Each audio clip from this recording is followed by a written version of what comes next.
Hello, Timber Rattlers fans, and welcome to something special we've got for you here as we get ready for the 2026 season of Wisconsin Timber Rattlers baseball.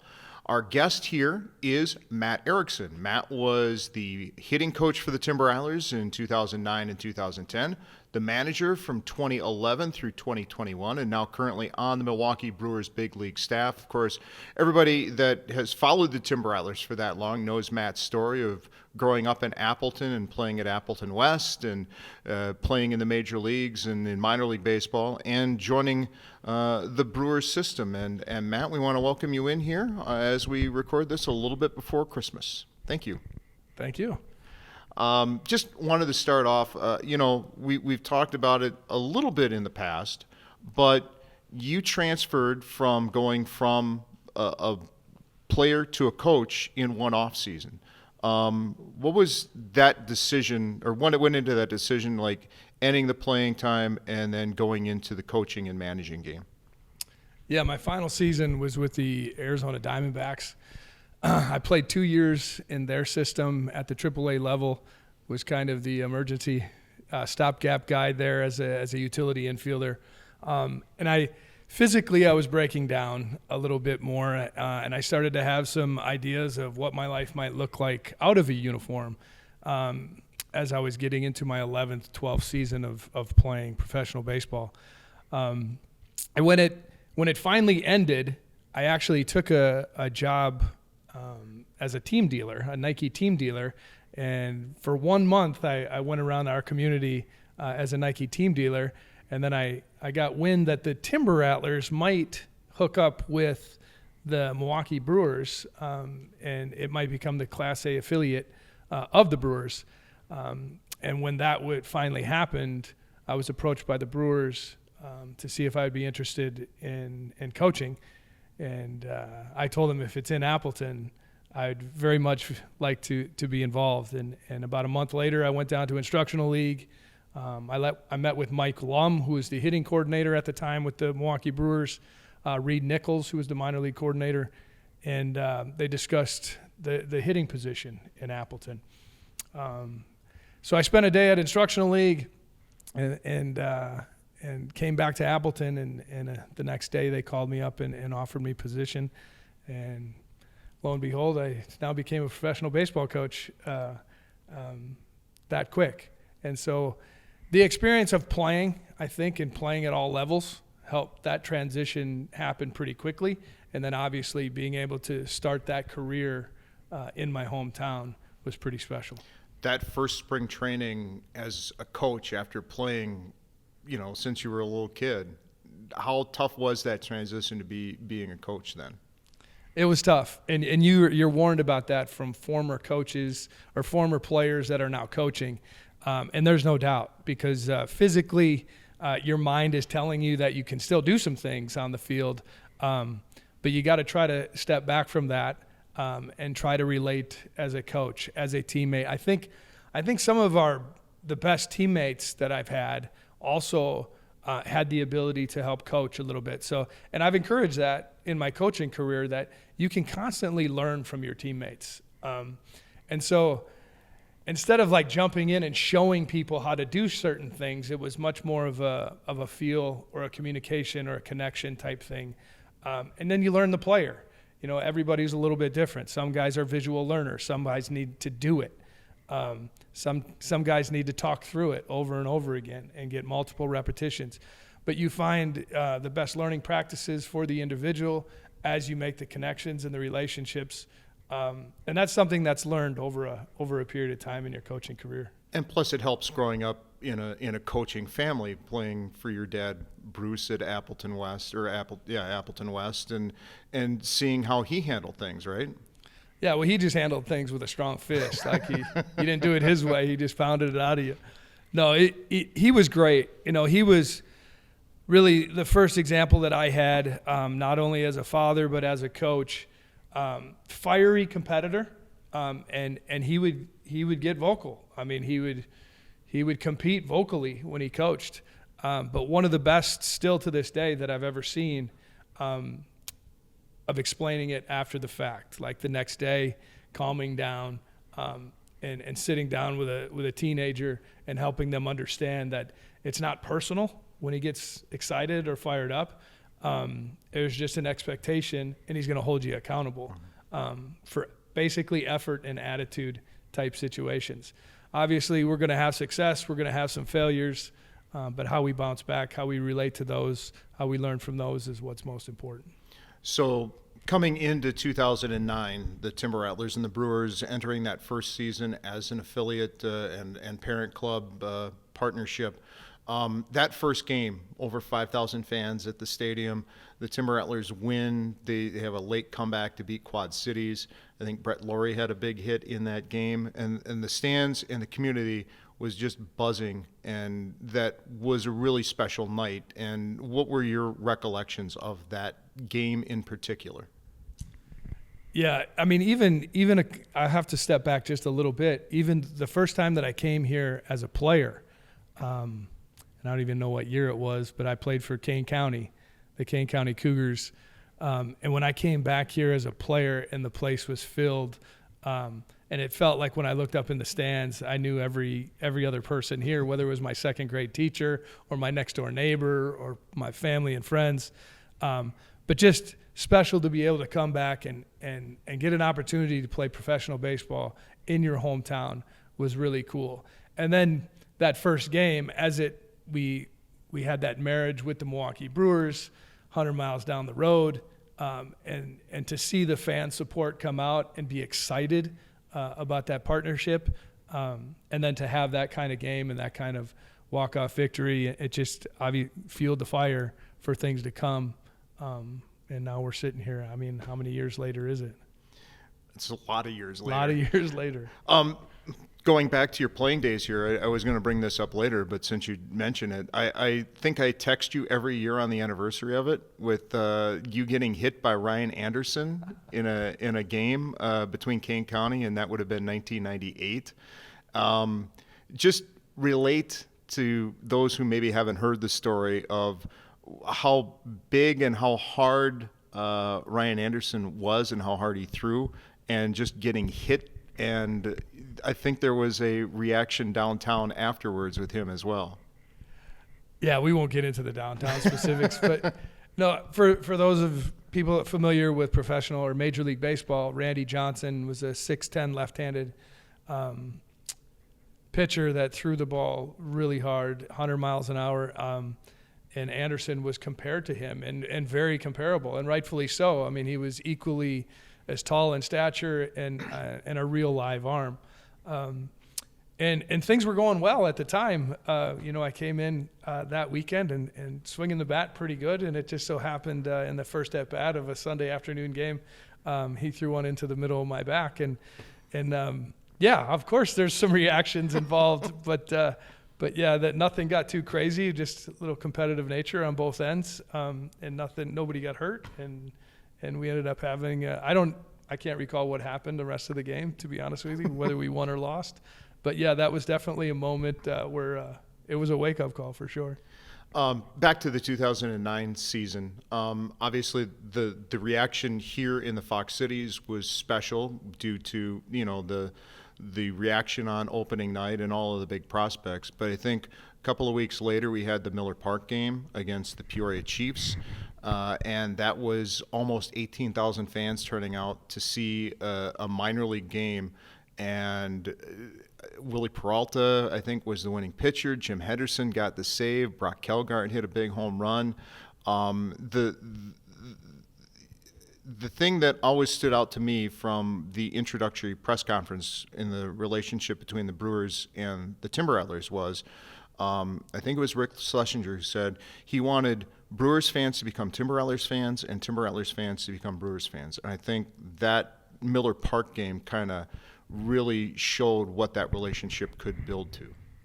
Yeah, I think it just makes sense. 100 miles on the same highway, Highway 41, and everybody in the Fox Cities, as I was growing up, was huge Brewers fans, and myself included. And it just became a perfect setting for Appleton and the Fox Cities to become a developmental team for our major league team in Milwaukee.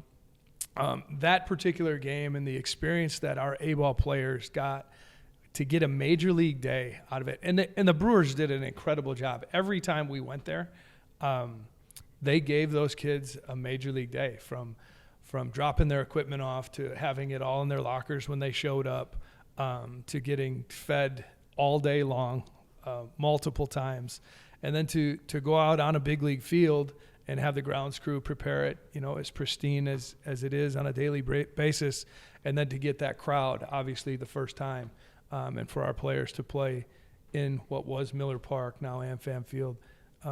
It's just a special moment because, let's face it, a small percentage of A-ball players are going to get a chance to play in the big leagues.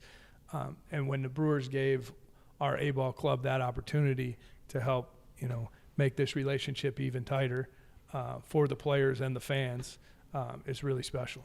I brought up a name there in Jim Henderson, and did you think in 2009, watching him close games for the Timber Rattlers, that you would be working with him on the major league staff just less than 20 years later?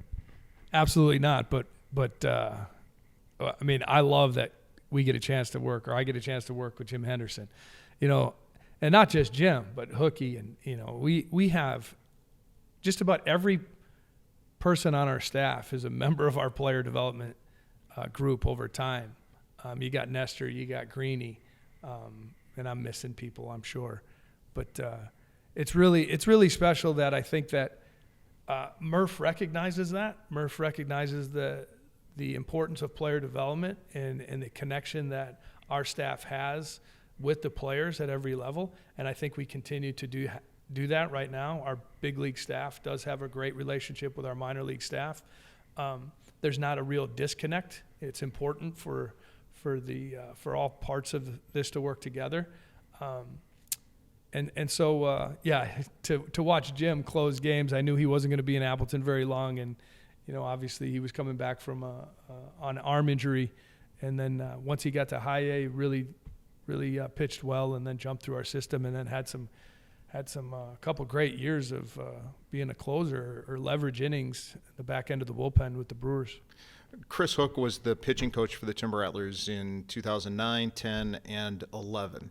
And now he's been at the Brewers, with the Brewers as their pitching coach for, it seems like, forever. Like, he left here and went to Milwaukee. That's what it seems like. But have you seen, has he changed his approach in dealing with pitchers at the major league level from when you first met him, watching him work with pitchers in 2009? Yeah, I think him and Henderson together as a partnership, and you've seen it with the results that we're getting, and our pitching staff, I think, have done a tremendous job. And they continue to feed off of each other and to help each other and to support each other and to push each other. But yeah, Chris has done a remarkable job. I think from here he spent some years in Double-A. He spent some times with Woody and Corbin Burnes and Freddy Peralta. Like, watch those guys grow up through our minor league system. And now he's really good with the metrics part of the game, and also has always had tremendous feel for pitching itself, as he was in the big leagues for a number of years.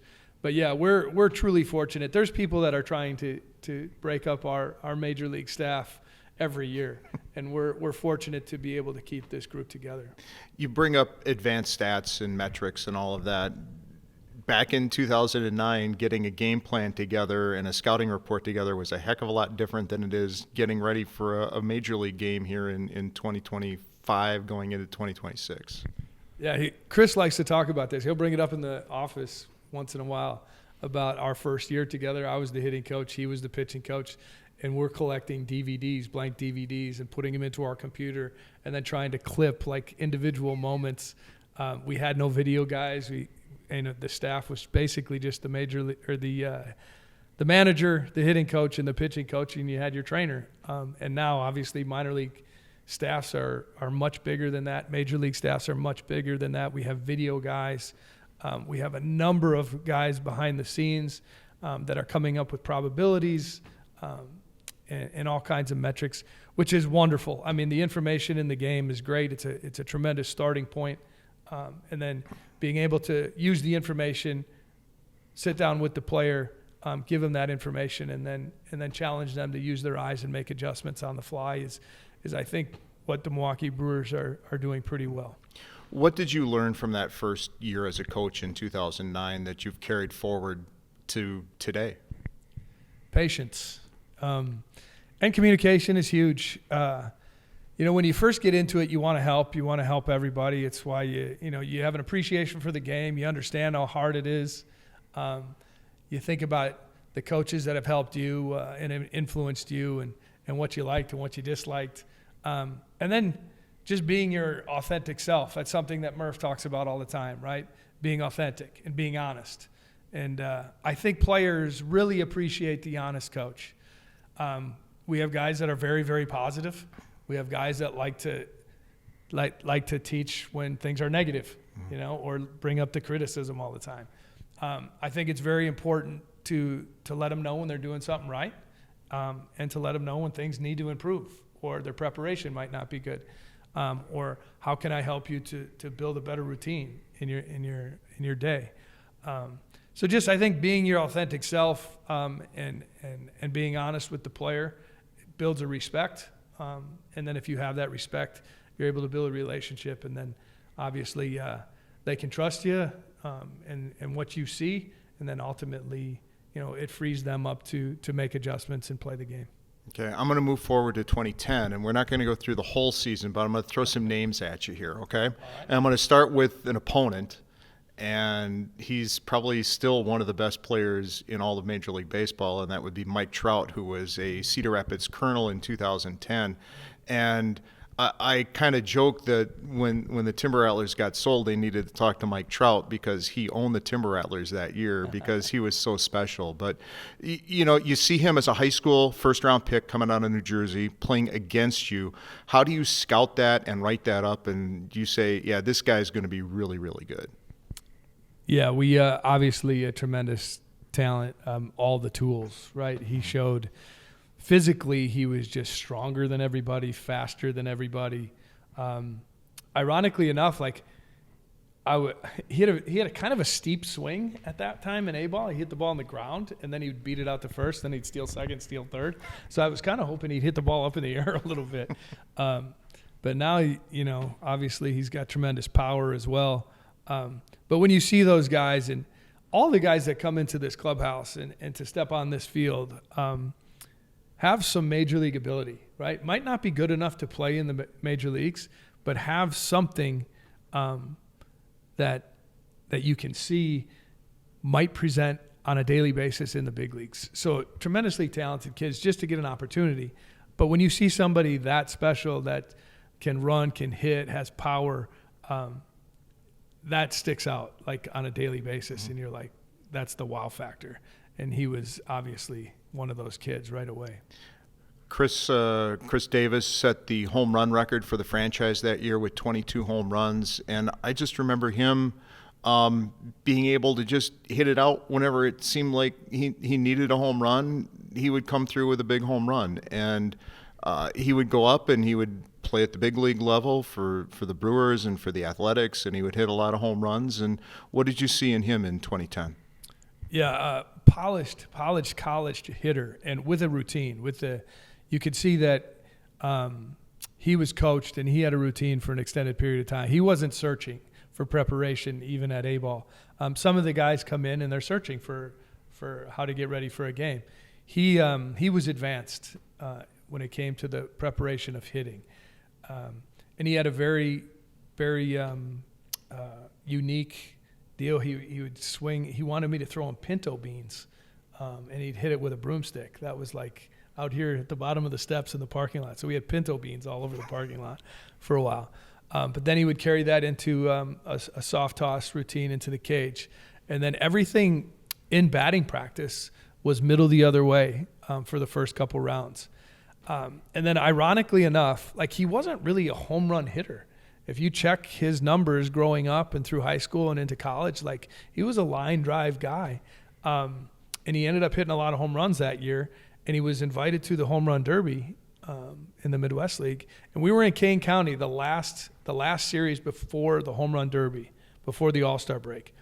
And he asked me, he said, hey, I've never I've never hit in a home run derby before. I said, you're asking the wrong guy. I haven't either. I was your kind of hitter, man. I was take a couple strikes and hit the ball the other way.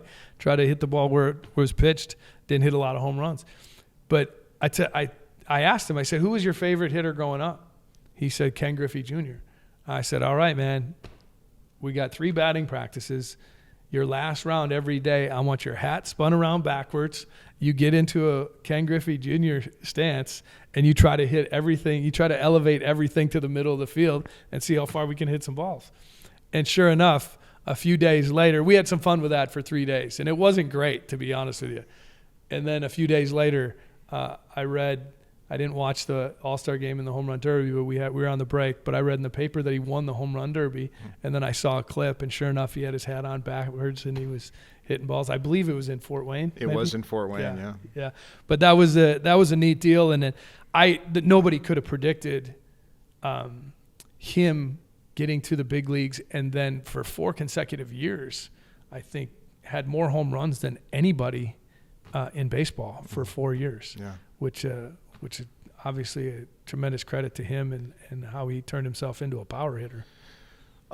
Someone else who was in Fort Wayne for the All-Star game that year was Scooter Gennett, and Scooter was a young high school kid. You said that Chris Davis wasn't really searching. I know the Scooter was kind of searching a little bit. It took a little bit for him to grow up, but boy, that kid could hit and just needed to I think, grow up a little bit and probably learned a couple of things here in Wisconsin. Yeah, Scooter was searching for an alarm clock for a long time. Like in spring training and in the instructional league, man, he was late for so many things. And he drove Charlie Green crazy, our player development guy. But, yeah, I mean, to your point, you have all different kinds of personalities. You have different kinds of kids, different parts of their life. And yeah, he needed some structure. There's no doubt. Like he needed structure in his life, and that's something that happens in A-ball. Like, and you get that, right? And there's consequences if you don't have it. And he quickly found out that there was consequences. Lost some playing time, fined, different ways. But over the course of the years, it got better and better, and he, as you mentioned, developed and grew up, and there was no mistake. And the kid was special. He had special hands, special hitter's hands. He was very comfortable in the box, and he could hit. And again, he was another guy that continued to improve, and then got a shot in Milwaukee. And then when we traded him to the Reds, really, really great moment, because there was a lot of people in our player development that had a lot of confrontations with him, a lot of challenging times with him. But he came up to each and every coach that he had with a hug, in tears, and showed his appreciation for the work and the time put into him. And then when he went to the Reds, I mean, he had a couple nice years, and I think 4 home runs in one game. Yeah. Not many people do that. But yeah, and now he's off living the rest of his life. I think it's safe to tell this story now that it's 15 years later. But I remember you mentioned the alarm and the alarm clock, and that jogged a memory in me.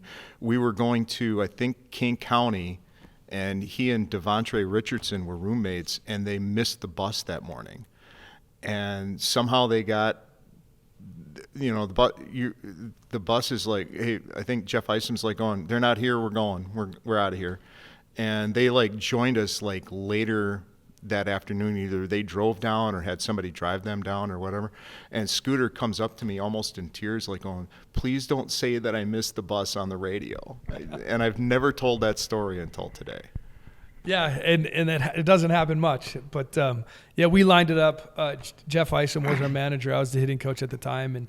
And we lined it up where our clubby was going to he was free to drive them down. Yeah. So, and he was going to make a little bit extra money on the deal. So yeah, it happened one too many times. So Jeff was going to, make a statement here. And yeah, the bus left for Kane County, and then they were fined for that. And then they ended up having to tip our clubby for driving him down. But yeah, those are all lessons learned. Yeah, and then another story about Scooter is he was up here on a rehab in 2015, and Ron Renicky happened to get fired while Scooter was up here, And the media is like all wanting to come up and talk to him. He's like, what do they want to talk to me about? I'm like, Ron just got fired. Oh, and he handled it really well because, Ron was his first major league manager. Yeah, and that's a moment I guess we're gonna have to talk to Scooter about. But but that was one of the times I remember like watching some of that and his responses of his development as a person and wearing the uniform and having respect of his teammates, and obviously of Ron Renicky, who obviously put some time into Scooter as well. Jake Odorizzi had a no-hitter that year. At the very end of the year in Cedar Rapids, he had 8 innings, no hits, and it was take me through the discussion in the dugout, because I saw him kind of wanted to go out, but people were telling him, no, you can't go back out for the 9th inning, because I think it was Chris Hook who once was one of the first ones to tell me, hey, would you rather have him throw a no-hitter at A-ball, or would you rather have him get up to the big leagues and help the big league team win and do that? So, I mean, he was at a lot of pitches after 8 innings, but the player development side kind of takes over for that no-hitter, right? Yeah, the health and safety of and protecting the arms, especially young arms, is always the priority at all of the levels, really. I mean, it's discussed every day at the big league level. 162 games, a lot of innings to cover, only have so many guys to do that, and you want to put the players' health the best you can, and that's definitely the case. So you're going to err on the side of caution, definitely at the A-ball level, knowing that he did his job. You just mentioned his stat line over 8 innings, and we all knew that Jake was going to be something special. So you try to build them up, get them to where you think they're at the end, and then try not to push them too hard early in their careers, because there will come a time, especially at later levels, and when they get to the big leagues, where they are challenged, physically and mentally. And they put a lot of stress on their arms. And we put a lot of time and effort into their strength and conditioning and their nutrition and their sleep, and try to put them in the best situations possible to stay healthy. There's one other player from 2010 who is still playing to this day. And I think fans might not remember him being a Timber Rattler, but Caleb Thielbar was a Timber Rattler in 2010 and actually wound up having to get released by the Brewers late in that season.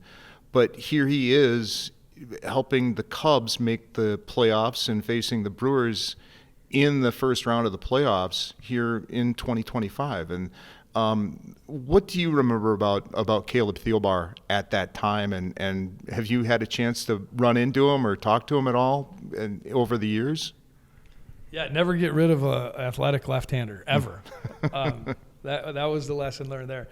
We the front office of the Milwaukee Brewers has done an amazing job over the past 20 years. But while I've been there, and we've had some great acquisitions over the years, and sometimes some slip away, and you're wrong on the development of some of the kids. But I was the hitting coach at that point, and Caleb could hit. I remember him hitting. I remember telling Isom, I was like, if we're not going to use him on the mound, let's let him swing the bat.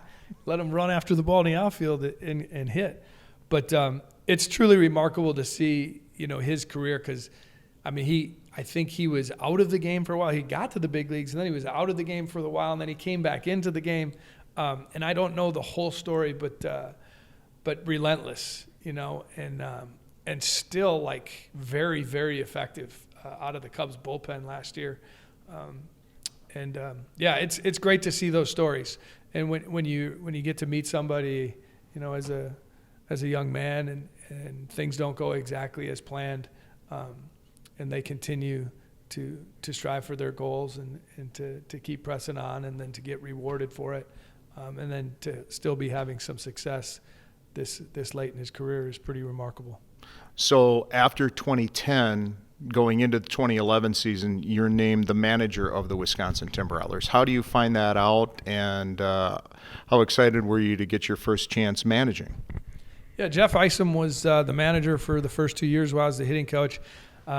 We had some staff changes within the organization. Jeff was going to get bumped up to Brevard County, which was the high A team of the Milwaukee Brewers at the time. I was invited to Instructional League as the manager, the Instructional League manager. And then at the end of Instructional League, I was told that the position here in Appleton would be open, and it was offered to me. And obviously that was another stepping stone of not only now coaching in Appleton, but now getting to manage the Wisconsin Timber Rattlers in Appleton was something that I was really excited about. And there's a history there, from Goodland Field to the Appleton Foxes. Even before that, the Wisconsin Papermakers, I believe, my grandfather played for that team at Goodland Field, which is a roundabout correlation in relationship to baseball, professional baseball in Appleton. But yeah, was really excited about that opportunity. So that first season, how do you think you handled it? Not good. No? No, I think I micromanaged the heck out of it. It was I was trying to be all over the place and trying to be responsible for everything, and it's exactly what you don't want to do as a manager. Something that Craig Counsell and Pat Murphy have do a really good job of, in my mind, is they have the presence of the clubhouse, right? And they have great communication amongst their coaching staff, and they tell them what they want, what they expect, and then they expect their coaches to go out there and do their jobs. And that was something that I had to learn as a young manager, to trust your coaching staff and build relationships there, and then let them go do their job. And then they come into work with purpose, right? And they feel it, and they feel like, hey, I need to be accountable for this part of the gig, of the staff, of the team, and it works better as a unit that way. And that's something that I had to learn. I didn't do a very good job of the first year. Someone who had a really good 2011 with the Timber Rattlers was Tyler Thornburg. He was unbeaten. I think it was 11 starts. It was 7-0. And he got bumped up very quickly to Brevard County after the All-Star game. And then he wound up making his major league debut in 2012 with the Brewers. And now he's back coaching in the Brewers system. He coached in Biloxi last year. What stood out about Tyler Thornburg as a pitcher? Live body. I mean, not a big body, but tremendous hand speed and very explosive kid. I mean, he walked in and he was really skinny, and the uniform kind of draped all over him. But when you saw his body move and the explosiveness that he was able to create and the hand speed that he was able to create, the ball jumped out of his hand, and then he had a lot of spin, like big breaking ball. And then his overall, like kind of a quiet assassin, like his overall competitiveness was internal, and he was able to bring that out when he had the ball on the mound. And so he was fun to watch, and you knew that it was going to be a quick rise for him too if we could keep him healthy. And he did. He shot through our system.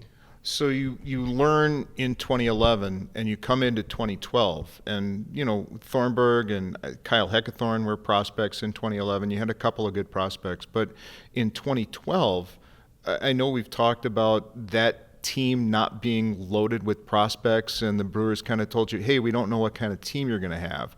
And of course, that's the team that goes on and wins the Midwest League Championship.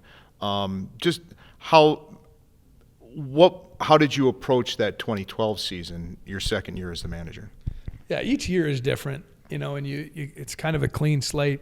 But you're right. When we left spring training, Yadiel Rivera, I think he was our only prospect per se. And they kind of apologized, we don't know how many wins you're going to get out of this group. But I guess the forecast for that wasn't great because there was a lot of really good pitching. There was a lot of good arms. and it was a little bit of an older group, but a group that really knew how to take care of the ball. So when you talk about, I guess, today's Milwaukee Brewers team and how we win with pitching and defense and speed, that was really the first time throughout a professional season where I saw pitching and defense, the importance of taking care of the ball and like keeping runs off the board was just as valuable as creating runs.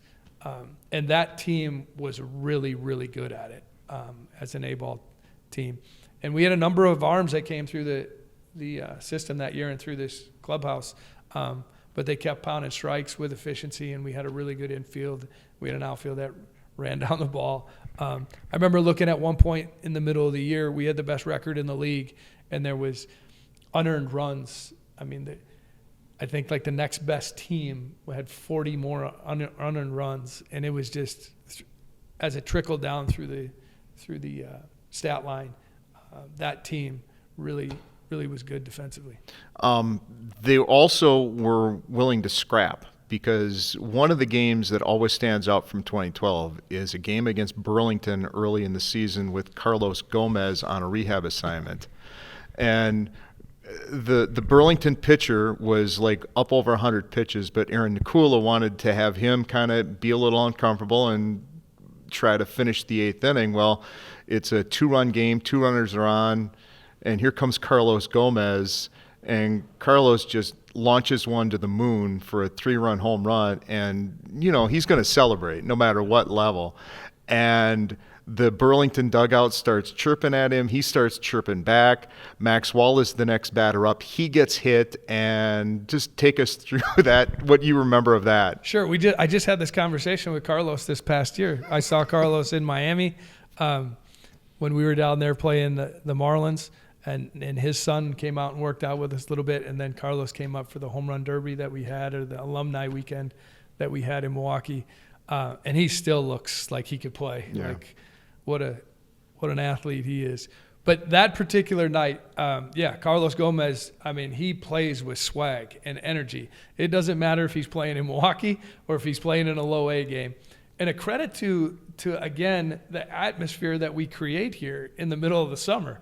Like, it was a weekend game. There was a ton of people in the stands, and it was late inning. It was, I believe, the 8th inning. And he comes up, hits a 3-run homer, and the place is going crazy, and he's feeling the environment. And probably a little bit too much for sure.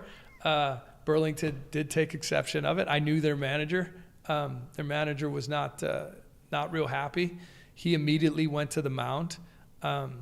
And so I walked down to the on-deck circle, and our 18-year-old Max Walla was sitting there. And I said, Max, you're going to learn something a little bit about professional baseball right now. I said, when you get in the box, as soon as he releases the ball, I want you to cover your hands, turn your back, and protect yourself, because this thing is coming at you. And sure enough, he did exactly that. He took it in the back, and I said, get down to first base. Don't react at all. We'll take care of it later if we need to. But we're going to go ahead and win this game because we got a 1-run lead, and they put you on, steal a base, and we'll try to get a 2-run lead.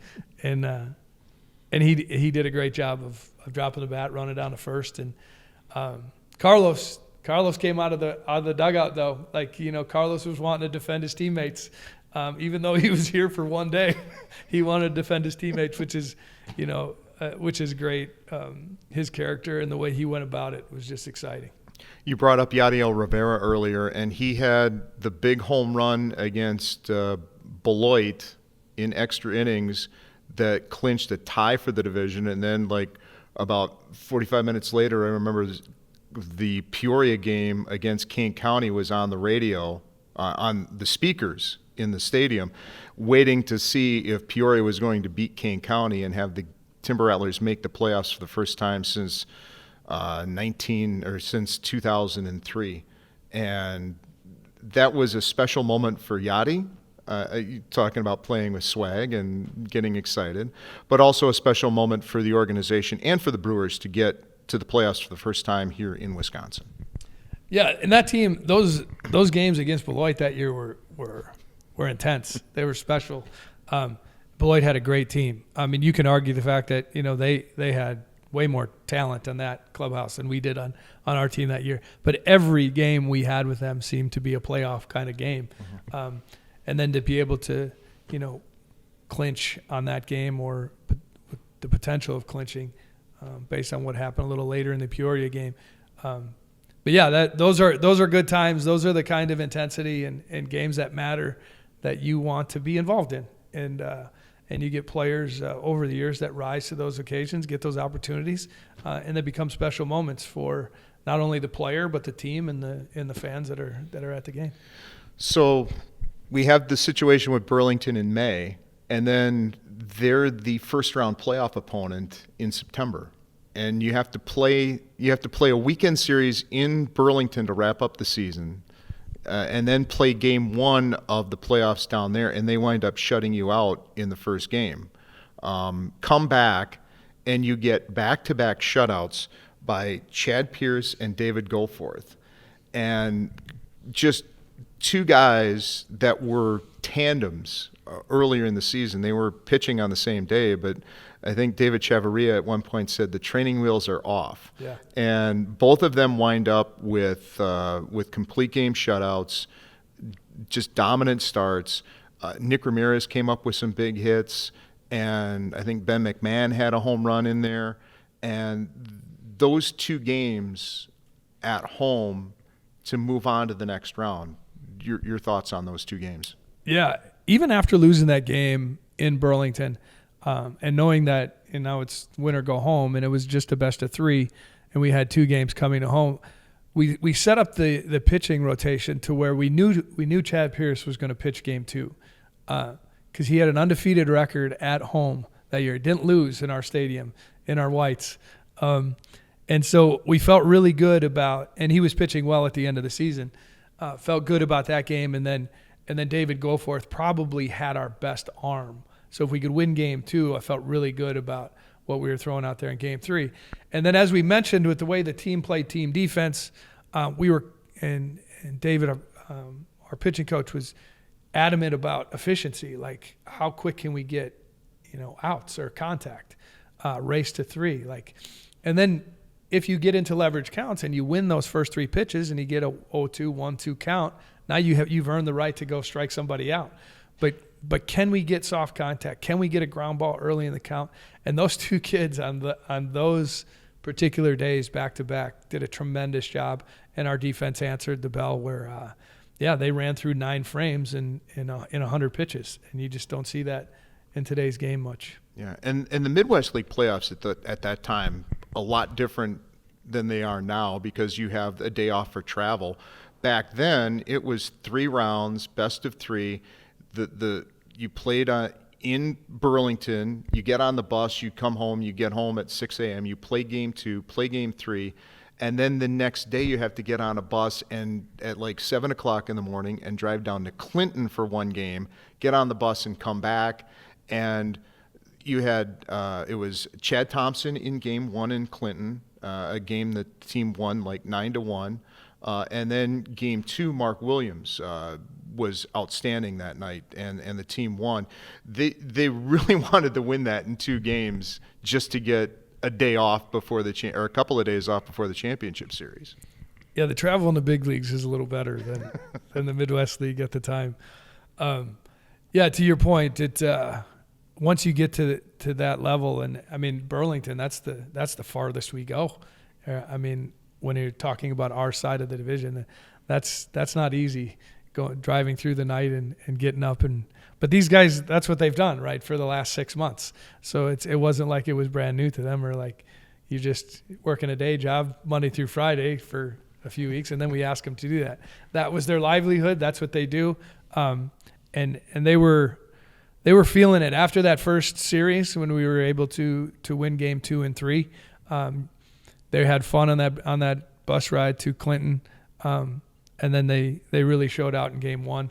And then we had the lead coming back, home, and felt even more confident about closing it out and getting to the championship. And you get to the championship series, you get a couple of days off. Fort Wayne comes in, And that first night, that game one of the championship series with the all-star lineups and the huge crowd and just the emotion, and the team winds up winning on a walk-off wild pitch in the 10th inning.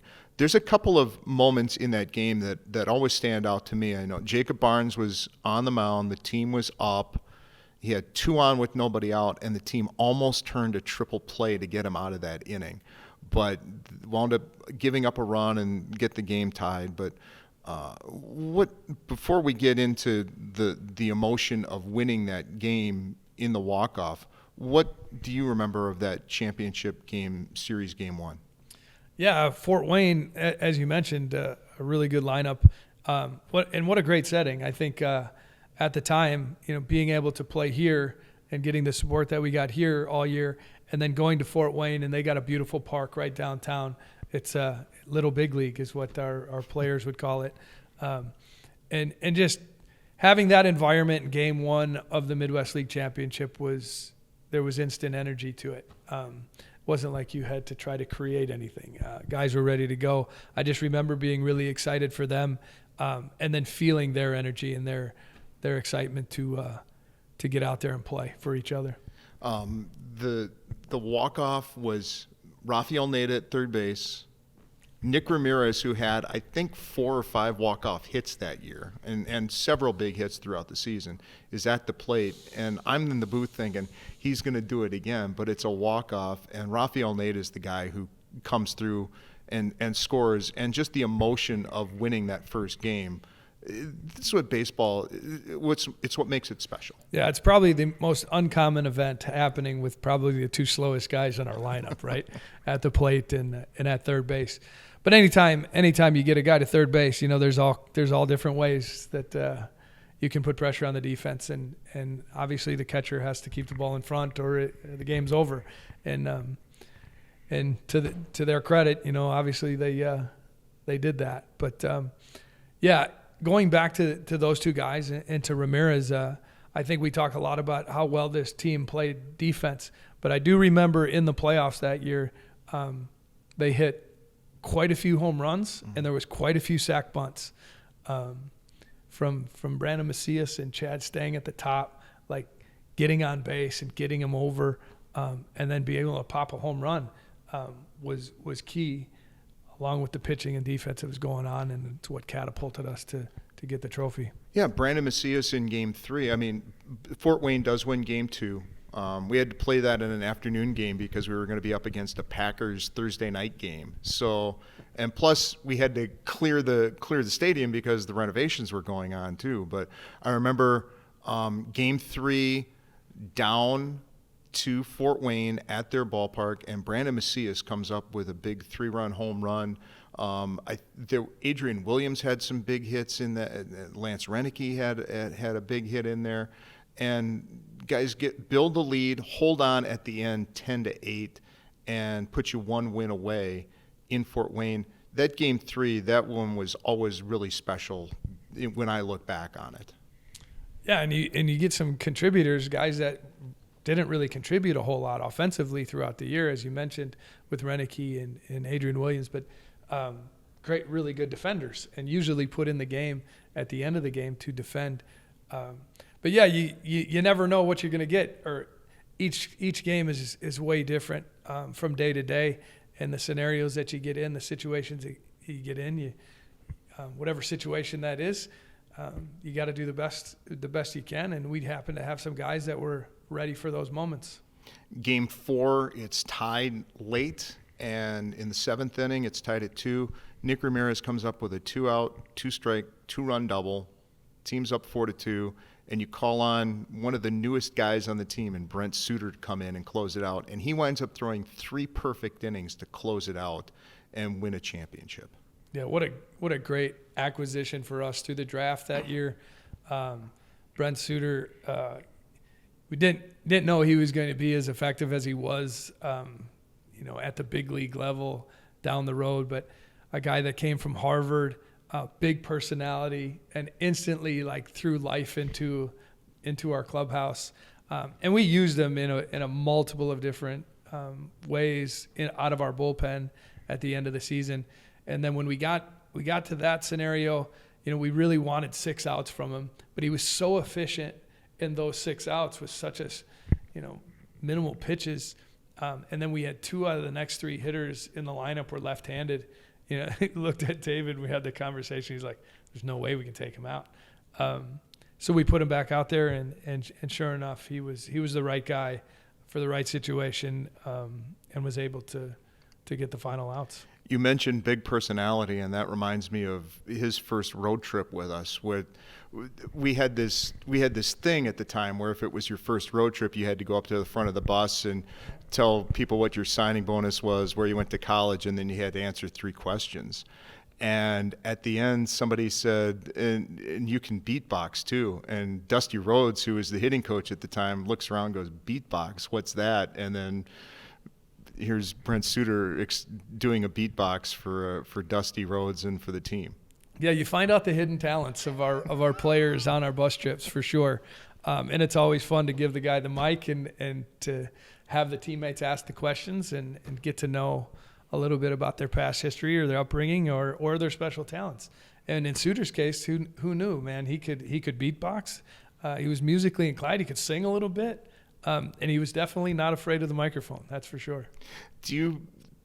When you've run into him, both at the Brewers and now that he's been with the Reds and around, do you kind of, if you get a chance to talk to him or run into guys that you've had on those teams, do you kind of talk about the old days at all? Absolutely. I mean, and Suter, he wants to talk to everybody, so you have to catch him at the right time.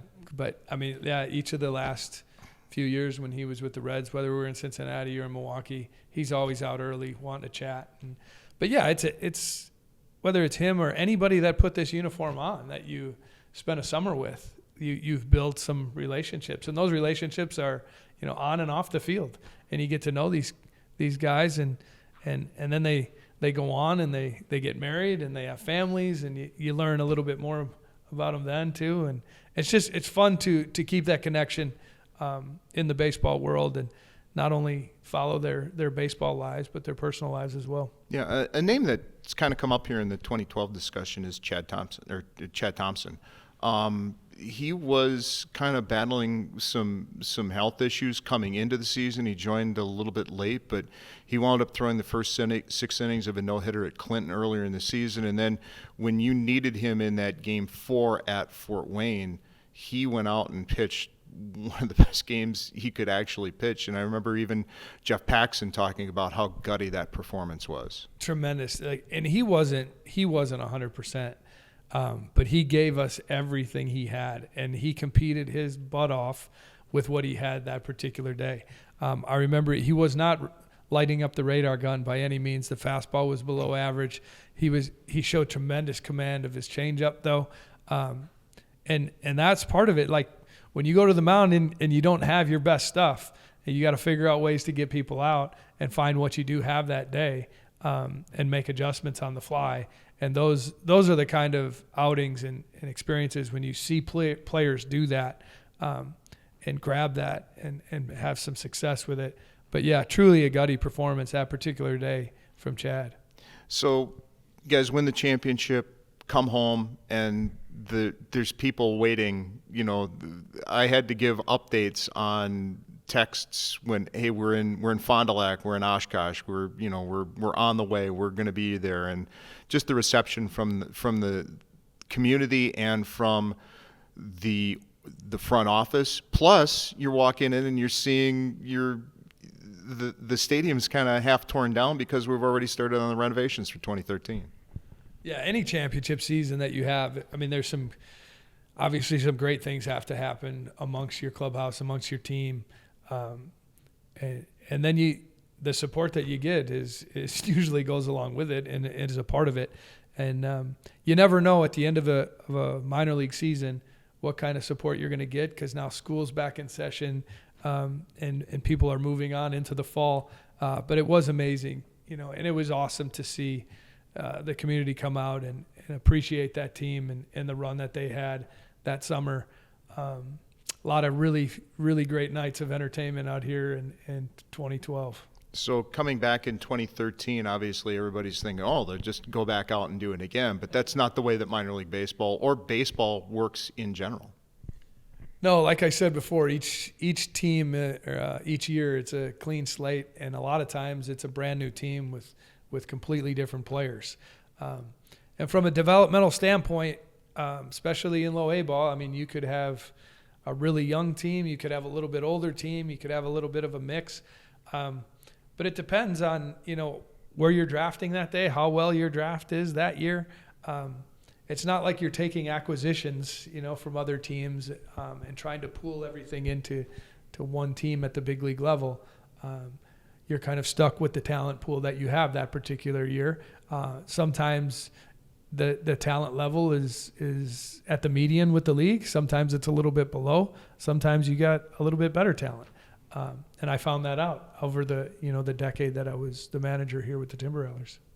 Even with maybe the record not being that great in 2013, there were still some really good players that even were still playing in the major leagues last year. For example, Tyrone Taylor, who was very important to some Brewers teams here in the last couple of years and now was up with the Mets. And it's hard to believe that he was just a high school kid coming to Wisconsin to play here in 2013, and now 12 years later, he's at the big league level playing the way that he is. With one of the greatest smiles in the game, too. Like, what a great kid. And again, he was a young kid. He was a high school guy, football, baseball player when we got him, and physically very athletic. Not great baseball skill at the time, but you could see the potential of what it could be. But you could tell the character, you could tell the work ethic. And when you get a young athlete that's willing to have conversations, willing to go through some of the trials and tribulations of failure and learn from those things, and you see them build and get more consistent over the course of the year, and have a little just better mentality at the end of the year and belief in themselves, that's really the reward of coaching minor league baseball, and really the difference, right, between minor league baseball and the major league game. You're trying to build each kid. You're trying to help them get to their ceiling, whatever that might be, and it's different for each one of them. But have them develop belief in themselves and let their confidence match their physical ability. Where in the big leagues, you do some of that, but it's how many games have you won? It always comes to the wins and losses at the big league level. One of the things that I really enjoy is learning something from the staff. And Dusty Rhodes was the hitting coach again in 2013, and Orlando Arcia was a young shortstop, very gifted defensively, and all of a sudden Dusty goes, "Hey, when was the last time that Arcia struck out?"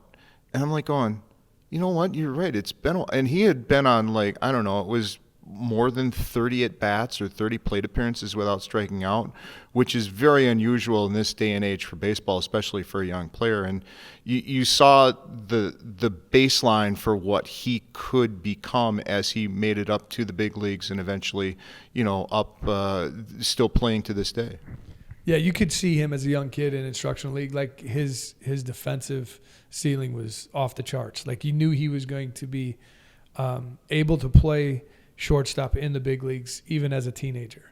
You could see that. Offensively, tremendous hand-eye coordination, but zone management and being able to control the strike zone was something that didn't come easy for him. Because he was so good bat to ball, he would swing out of the strike zone quite a bit. And unfortunately, some of those were early count, not very good contact outs, which, yes, he didn't strike out for 30 at-bats, mm-hmm. but how many times did he put the ball in play hard? And so that was the balance with Orlando offensively. And it is with a lot of young guys, trying to get them to learn the strike zone, and even more importantly, learn their zone. Like, what do they drive well? What do they hunt well? And being able to hunt that area early in the at-bat.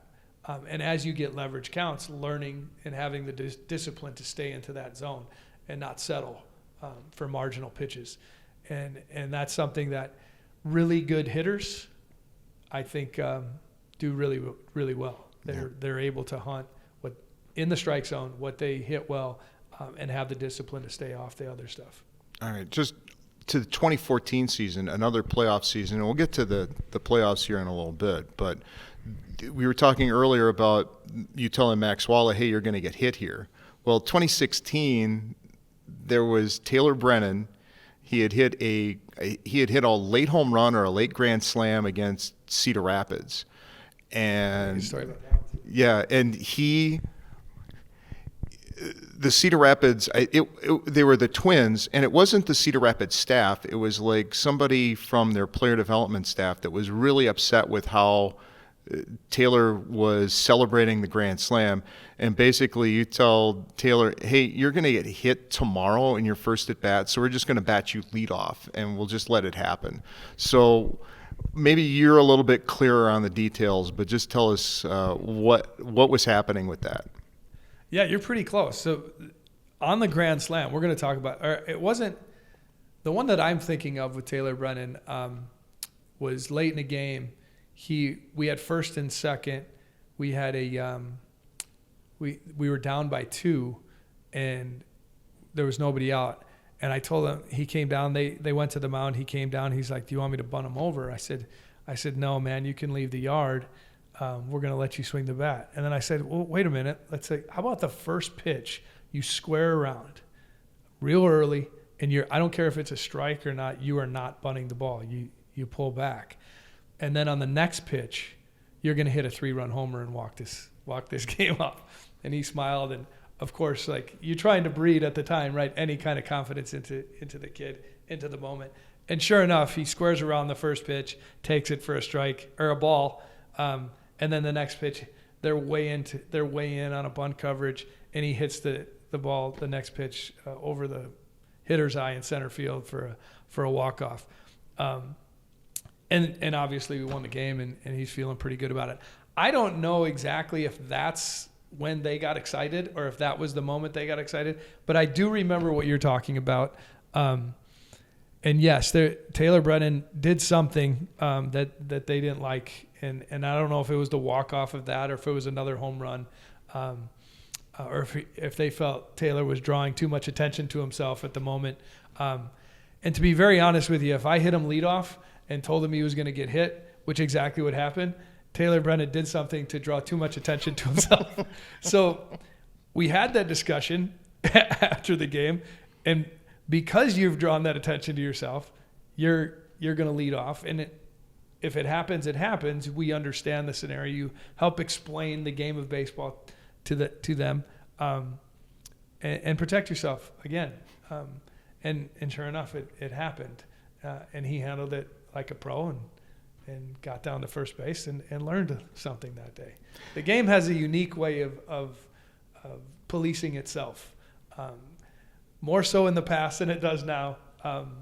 But there's a lot of entertainment value to it now, and some of that stuff that we took offense to years ago, people get away with now.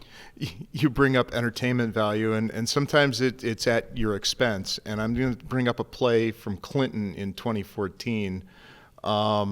It was the pop-up in front of home plate, and maybe I can show it to you later.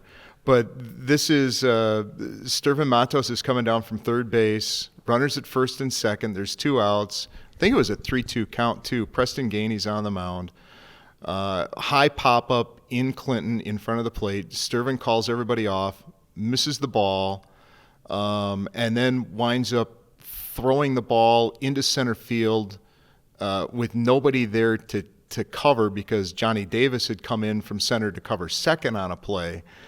And 3 runs wind up scoring, and it was kind of a mess. And I know you've got to separate the play from like 2015 that we'll get to later, but this one in 2014, what do you remember? Yeah, it wasn't good. I remember the play. I remember the ball going up, and if you've ever been to Clinton, the lights aren't great there. Although that might have been in the middle of the day. No. Was it a night game? Okay, so we can blame the lights. Yeah. I had a bad feeling about it. I know that as soon as the ball went up, because as you mentioned, it was up there a ways and just in front of the plate, a little bit too far out for the catcher to go out and make a play comfortably. And obviously our corner guys crashing, the whole infield coming down. Sturvin called it and was not able to catch it. And then, I tried to make a play at second, and all of a sudden the ball's in center field, and everybody's running around the bases. But, over the course of baseball, you play a lot of games. You see a lot of plays. We had one last year in Milwaukee, a double play that ended up hitting the center field wall. Guy jumps out. We get a force out at home plate, and then a double up at third base, which you'll never, ever see again. But, as you mentioned, the Cody Medeiros, I'm sure we'll get into that one. That was another one. But I've seen a lot of really good plays on the baseball field. Unfortunately, you get some bad ones too. And to the team's credit, they did come back and win. I mean, they had a big lead. That one kind of gave up the lead, but then they would wind up winning that game.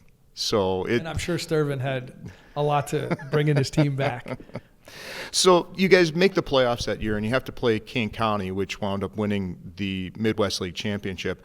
I remember Game 1 was close, but the Chicago Cubs had sent Mike Olt down on a major league rehab, and he had a big home run to kind of put the game away. And then Game 2 is down in King County, and Preston Gainey pitched a heck of a game that day, and they were leading late, and Mike Olt comes up and hits a go-ahead home run off of, I think it was Trevor Seidenberger. And I was upset because I'm like, here's this major league guy coming down and beating a low A team in the playoffs, and I just thought that was really unfair. But you were philosophical about it in the paper, I think, and just I'm sure you were upset at the loss, but it's if you could just kind of take everybody through your thinking on that. Yeah, everybody had an opinion on that. I remember that particular time on Olt, but you reminded your players and the people, like, you don't control the teammates, or you don't control. I mean, you have control over yourself. You don't control who you're playing, and at the same time, like, if you're a pitcher, like, your goal is to get to the big leagues and get big league hitters out. Like, this guy's a big league hitter. What a great test, right? What a great challenge for us at this stage in your life to face a big league hitter. Like, why would you not accept that as a great challenge and do your very best? And unfortunately, he proved to be a little bit better than our guys in that series and those particular 2 days. But yeah, I mean, baseball, you don't control who's playing on the other side, and you just have control of your clubhouse and do the best you can to help them prepare to win or to have some success. But yeah, I know it upset some people. That didn't really bug me all too much. So, Matty, in 2015, I think we've talked about this in the past, where you've called that 2015 team the most talented high school team in the state of Wisconsin, even though it was a bunch of professionals. And you look back and, my gosh, the Brewers sent a lot of young players to you in 2015, like Cody Medeiros and David Burkhalter, Monte Harrison, Jake Gatewood. How do you approach a team that's younger than like some of the veteran teams that you've had in the past? Yeah, I think at the banquet I said we're going to have the most talented high school baseball team in Appleton. So not even in the state. I just kept it to Appleton. When you looked at that ball club going into it, we had a few games in spring training, and you could see the ceiling on a lot of these kids. But like, as far as the consistency of baseball and like winning baseball games and playing winning baseball on a day-to-day basis, you knew that there might be some patience involved. And we told the coaches that too, but you never really know until you get in there and you throw them in the fire. And unfortunately, we didn't win a lot of baseball games early in that season. And I was really proud of the way our field staff and the way those kids played that year, though. Each day we hit the reset button, and at the end of that season, we were winning some close games that we let slip away. So from a developmental standpoint, when you're talking about coaching, I was really proud of our staff that year because I think it was some of the best coaching that we did in Appleton in the 10 years that I've been there. I think probably the most important game for fans to look back on that year to see what you're talking about was the home opener. Cody Medeiros goes out and throws a no-hitter for 6 innings.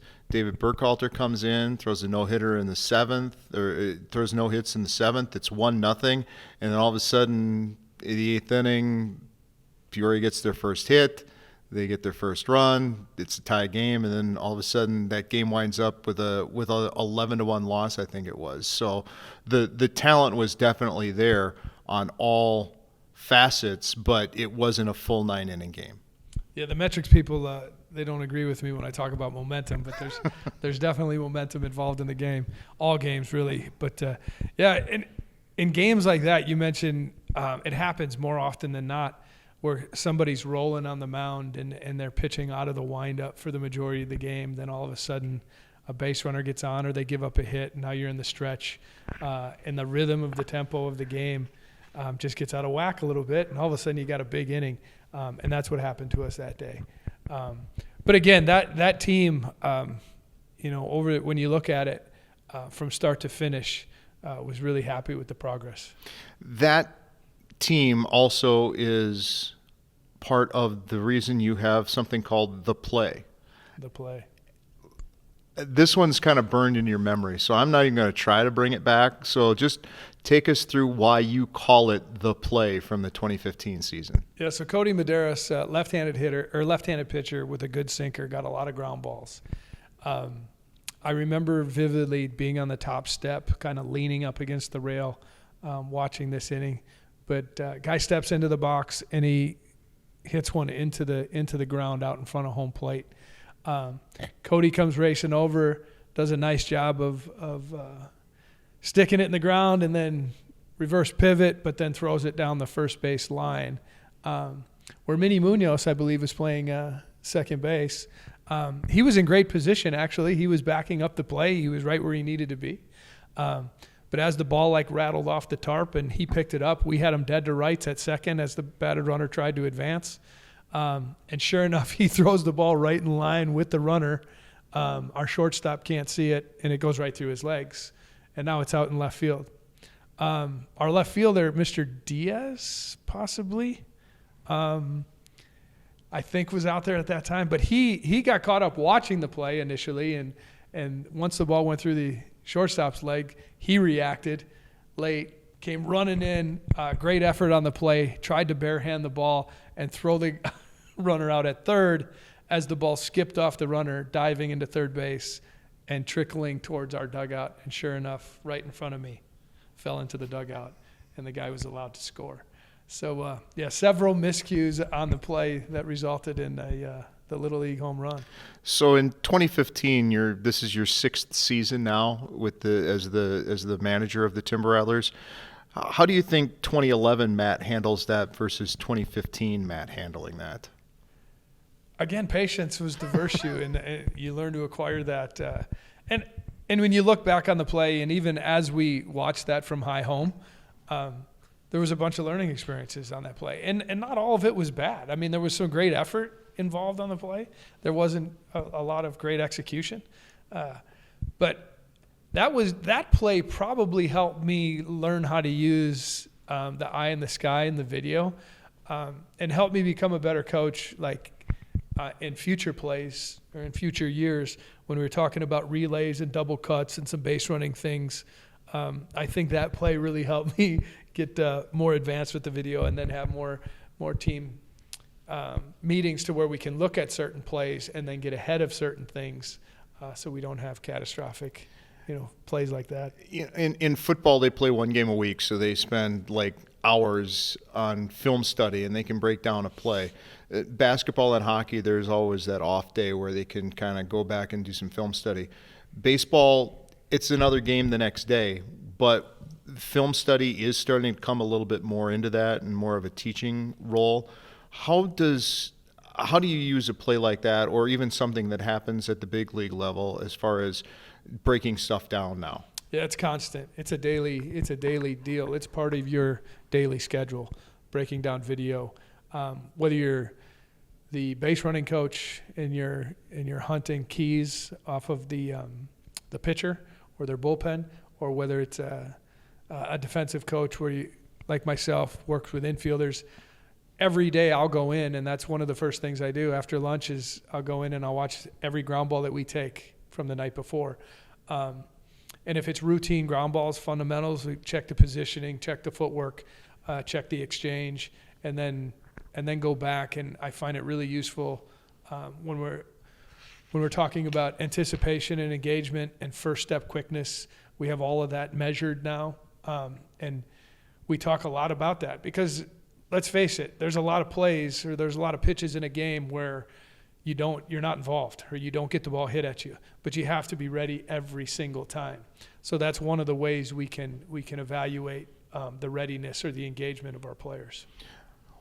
A couple of players from 2015, Devin Williams, 2015, also 2016 with the Timber Rattlers. Very young, needed to grow a lot, but did you see what he would become when he got to the big league level? I know he didn't have that changeup yet when he was with the Timber Rattlers, but what do you see in a player like that at that stage, and then when you see him figure it out at the big league level? Yeah, early on in Devin's career,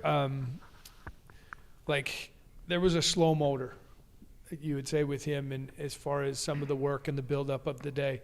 And then he was a guy that learned and was able to use the day and start to appreciate the buildup and the process of the day to get better results on the field. And I don't think he was a big believer in that early.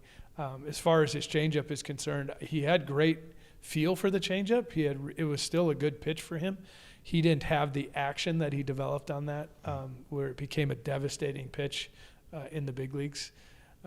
But you could see the arsenal that he had, and with his pitch selection between his fastball and the separation to the changeup, you could see that could be a big deal. And then over his development, it turned into a very special pitch. Another player from that 2015 team that didn't make it to the big leagues with the Brewers, but he's back in the news now lately, is Cody Ponce. Cody kind of topped out at the Brewers level, made it to the big leagues, I think, with the Pirates. Then he went over to Japan and Korea, and now he's back with the Toronto Blue Jays. I guess, what do you remember about Cody when he first came in, and just seeing him get back to the big league level? What do you think? Yeah, big physical presence, massive human being.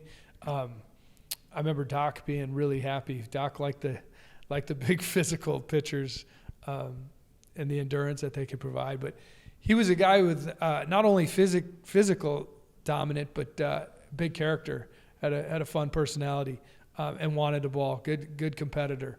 And as you mentioned, he was a guy that was traded out and then kind of lost track of him a little bit. I didn't even realize he was in Korea. Mm-hmm. Yeah. And then I saw, recently that he did sign, and he'll be back hopefully in the big leagues. But yeah, it's, again, just another example of, guys that you build connections with early, and then it's fun to follow their paths. 2016 comes around, back in the playoffs again, and I've got a couple of baseballs here that I wanted to show you from that season. This was the day after the team clinched the playoffs. They clinched on the Sunday in Beloit, and the Monday was Labor Day. And why don't you read that one there? I'm not left-handed, by the way. A little low. That. Whose handwriting is this? I have no idea whose handwriting that is, but the ball that you're holding is the one that tied the Midwest League record for strikeouts in a season with Matt Smith on the mound. Okay. And the one that I'm holding is Matt Smith's record-breaking. It was number 1293 for the season. So the Timber Rattlers, for one season, held the strikeout record for pitchers. And you look at that 2016 team, and the two names that jump out off of that team, not Matt Smith, unfortunately, but it is Freddy Peralta and Corbin Burnes. And oddly enough, they were on that team, but they never pitched together because Freddy got moved up and Corbin came in as a draft pick that year. What did you see in Freddy Peralta back in 2016? And did you see him becoming the pitcher that he is today? So to explain what kind of genius I am with Freddy Peralta, being a defensive-minded, efficiency infield type guy, I was always asking Freddie to get the ball down in the strike zone. Well, a couple years later, we find out through our information that he's a lower release ride guy where he has way better success up in the strike zone. But Freddie was a guy when we got him from, I believe, the Mariners early in his process, and he came to us in A-ball, and talking with Jeff Paxson, I'm pretty sure he would say he's one of his favorites as well. But what a advanced, disciplined mindset this kid had at an early age, and really understood the buildup, not just the day that he pitched, but the next day was the beginning. As soon as he was done throwing his last pitch was the beginning of the next step for him. So his rest that day, his recovery after the day he pitched, to the first day to getting his cardio day in and just releasing all the toxins, and then his touch and feel, and then his bullpen. There was a purpose to everything he did in the 5-day cycle, to the point where there was a lot of other younger pitchers on that team that we wanted to cycle through to work in a tandem with Freddy Peralta so they could see the kind of work ethic that he had and be the example. So I tell this story about Freddie quite a bit over the years, and I've told Freddie, that we use him as an example throughout our whole organization from a young age through the levels to the big leagues on his buildup and his preparation and the success that he's had. And he does the same to this very day, right? Yeah, and it just keeps building. Our strength and conditioning team is outstanding in Milwaukee, and they get to know the bodies, and you get so many tests and so many information on your deficiencies and where you're strong, and how they can coordinate and make that workout specific to the individual. And every day game, I usually start my day in the weight room, and I'm not doing near the exercises that our players are doing, but there isn't a time that I go in there where I don't see Freddy Peralta. How about Corbin Burnes? Did you ever think Cy Young Award winner Corbin Burnes was in his future when you got him in 2016? I don't know if you ever, predict that, but Corbin was another big back, big body guy that Doc Klein was in love with, and you could see the swing and miss stuff. He was a little erratic, if I remember correctly, with us, and limited in some of the innings that he could pitch. But then as he jumped to the next year and he had a full season, and to see some of the reports on Corbin, you knew that he was going to be special. And then when Hookie got him in Double-A, and that cutter came around, and you knew that the cutter was going to be his pitch, you knew that he had a chance just with a single pitch. And then when I got to witness him the first couple years that I was there in Milwaukee, just the tenacity every time he took the ball, you could see it. But what he did film study-wise and how he evaluated himself, I'd watch him the day after, and he'd sit down with his iPad, and he'd rate every single pitch that he threw, whether he hit the spot that he intended, and he jotted it down in a book. And so he kept a journal. So there's a lot that goes into this. I mean, the fans see the guys compete for 9 innings, but there's a tremendous amount of preparation that goes involved before they even get the ball on the mound. Okay. I have another baseball here that I want to show you. This is a giveaway from 2017, excuse me. And that picture, or that baseball, has a picture of all of the prospects that were on the Timber Rattlers team at the end of the 2016 season. Jake Gatewood, Monte Harrison, Isan Diaz, Corey Ray, Lucas Ursig, and Trent Clark at the time, now Trent Grisham. That's a lot of prospects that the Brewers sent to you in 2016, a team that made the playoffs.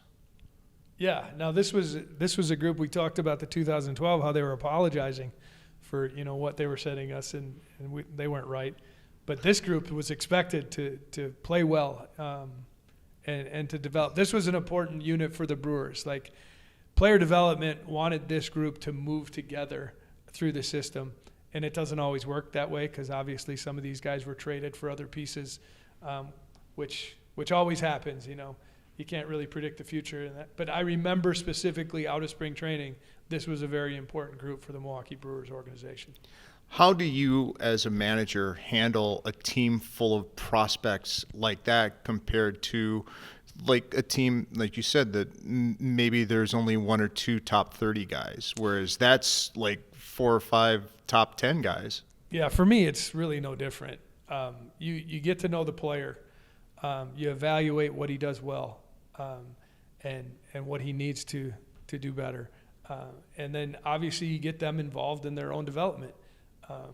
And each personality is a little bit different, so you handle that a little bit different.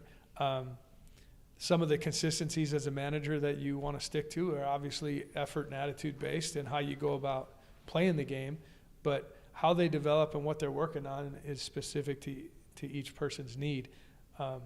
So from this standpoint, it was exciting because you could see the definite talent improving within our scouting and the players we were acquiring. But you're right, this was a group that we were all excited about. So if 2016 was the year of the prospect, 2017 was the year of the Brewers rehabs. So here's the list of the Brewers who rehabbed with you in 2017. Jet Bandy, Ryan Braun, Eric Sogard, Susak, Jonathan VR, Stephen Vogt, Chase Anderson, Matt Garza, and Brent Suter. That is a lot of rehabs in 2017. And that's a credit to Appleton and to the facilities that we have here in the Timber Rattlers. Because now we've added a couple things to the facility, and there's a relationship over the years now between Milwaukee and Appleton. And they trust, right? They trust the staff that was here, the front office that was here, and Jeff Paxson, basically, he was here for as long as I was here. So that's a credit to everybody that was working here and their trust in sending those guys. A question that I got a lot in 2017 and the years after, when people see the picture of Ryan Braun in the Star Wars jersey that year, was how was Ryan Braun in the minor league clubhouse after he had been at the big league level? And, you know, I know the first game got rained out, and he's out signing autographs for fans that didn't get a chance to see him play. And he did interviews after one of the games, and he had hit a home run. He's like, oh, that's what everybody came to see. They wanted to see me hit a home run. But in the clubhouse, how was he with the guys on a rehab assignment for as long as he was? Bronny was tremendous behind the scenes. So funny story between him and I is, like, I wore number 8 when I played for the Milwaukee Brewers. And when I first met him, obviously he wore number 8 for a long time. I said, you might put number 8 in the rafters. I said, but I wore it first. And so when he came to Appleton, he sat down and we chatted in the office for a while, and some of the things that the schedule that Milwaukee wanted him to get done, or the boxes to check. And then I took him around and we walked the facility, and he was amazed by what our A-ball players get to come in, be a part of on a daily basis, and where they get to develop. And he's never been on a rehab assignment. It was the only rehab assignment he's ever did in his career. And so then we went back into the office, and I had my jersey on the wall there, and I said, hey, you know who wears number 8 here, don't you? And I threw him number 1 jersey. I said, you'll be wearing number 1. And he's like, no. I said, no. I said, I'm just kidding, man. I'm like, you're wearing number 8. I'm going to be wearing number 1. And he would not do it. So he wore number 1 for 2 days, and I felt embarrassed as heck. But he, after the fact, it was kind of a respect thing, and it was kind of cool that he just refused to wear it. I made a joke out of it, but he said, no, that's your number, man. You've told me ever since I met you. So, but he definitely fills out number 8 way better than I did. By the way, we're going into the 2018 season. We just showed that baseball. Isan Diaz and Monte Harrison were part of the trade to the Miami Marlins, along with 3 other players that brought Christian Yelich to the club. And trades happen, and we're going to talk about one a little bit later on, but this is an off-season trade that has set off something really special in the Milwaukee Brewers organization. just trading 5 players for one guy in Christian Yelich made such a big difference to the state of Wisconsin and baseball fans. Absolutely. At the time, we're giving up a lot of pieces, a lot of prospects, but we're getting a really, really good, game-changing, face of the franchise type player. And I think that's what people thought it could be, but you never know for sure. And then for Christian to come to Milwaukee and to answer the bell like he did and perform like he did, MVP caliber years for 2 years in a row, and then getting him to sign an extended contract and knowing that he was going to be a part of the Milwaukee Brewers for years to come, and be the face of the franchise. And to be very honest now, watching him go through that injury and come back from that and go through the COVID season and have some down times and then bounce back again from that, and really a solid year last year. But he's still tremendously important to everything we do in Milwaukee. He's great in the clubhouse, not always super comfortable being vocal, but you can see the comfort level of that leadership come on with some of our young guys that we've had in the clubhouse the last couple of years. So yeah, I mean, it's awesome, when you have a vision of a player like that, of what he could become to a franchise, and for a player to fulfill it like he has been tremendous. So the Brewers eventually go on to the League Championship Series in 2018. The Timber Rattlers were in the fight for the playoffs at the very end of the 2018 season, and we'll get to that in a little bit. But the early season memory for me is we're in Peoria, Illinois, wrapping up a series against the Chiefs, getting ready to come home. Meanwhile, Winter Storm Evelyn is hitting the northeast Wisconsin, dumping 2.5 feet of snow. And we get a call saying, yeah, you guys are going to have to stay in Peoria, and we're going to move this series with Kane County to Peoria. And, oh, by the way, you were supposed to go back to Peoria the following weekend. So instead of just a weekend in Peoria and heading home, it's an extra 9-10 days in Peoria. So what do you remember about Winter Storm Evelyn and having to spend a little extra time and playing Kane County in Peoria in 2018? Yeah, it was a weird scenario, but there was some good and bad to that. And if memory serves me right, obviously the good was we had a bunch of young kids get some extra meal money, and they were really happy about that. And Peoria, their front office was very accommodating and awesome to us, and made it, even though we didn't have much success against Kane County or that trip, if I remember right, they made us feel like, for those few days that we were actually playing home games. So a great shout out to them at the time. What was not so good is, I know, obviously the snow hit back here, but we had a sickness that went through our team during that time too. And so we had a number of pitchers that we had to scratch their starts, I think 2 out of 3 days. So we were scrambling to cover innings. And then it got into some of our other team. And so we were in rough shape at the end of that road trip. And we didn't win many ball games. I don't know if we won any ball games, to be honest with you. And you don't need to remind me. Okay. But, it's not on my list. But again, I mean, that's a part of the deal.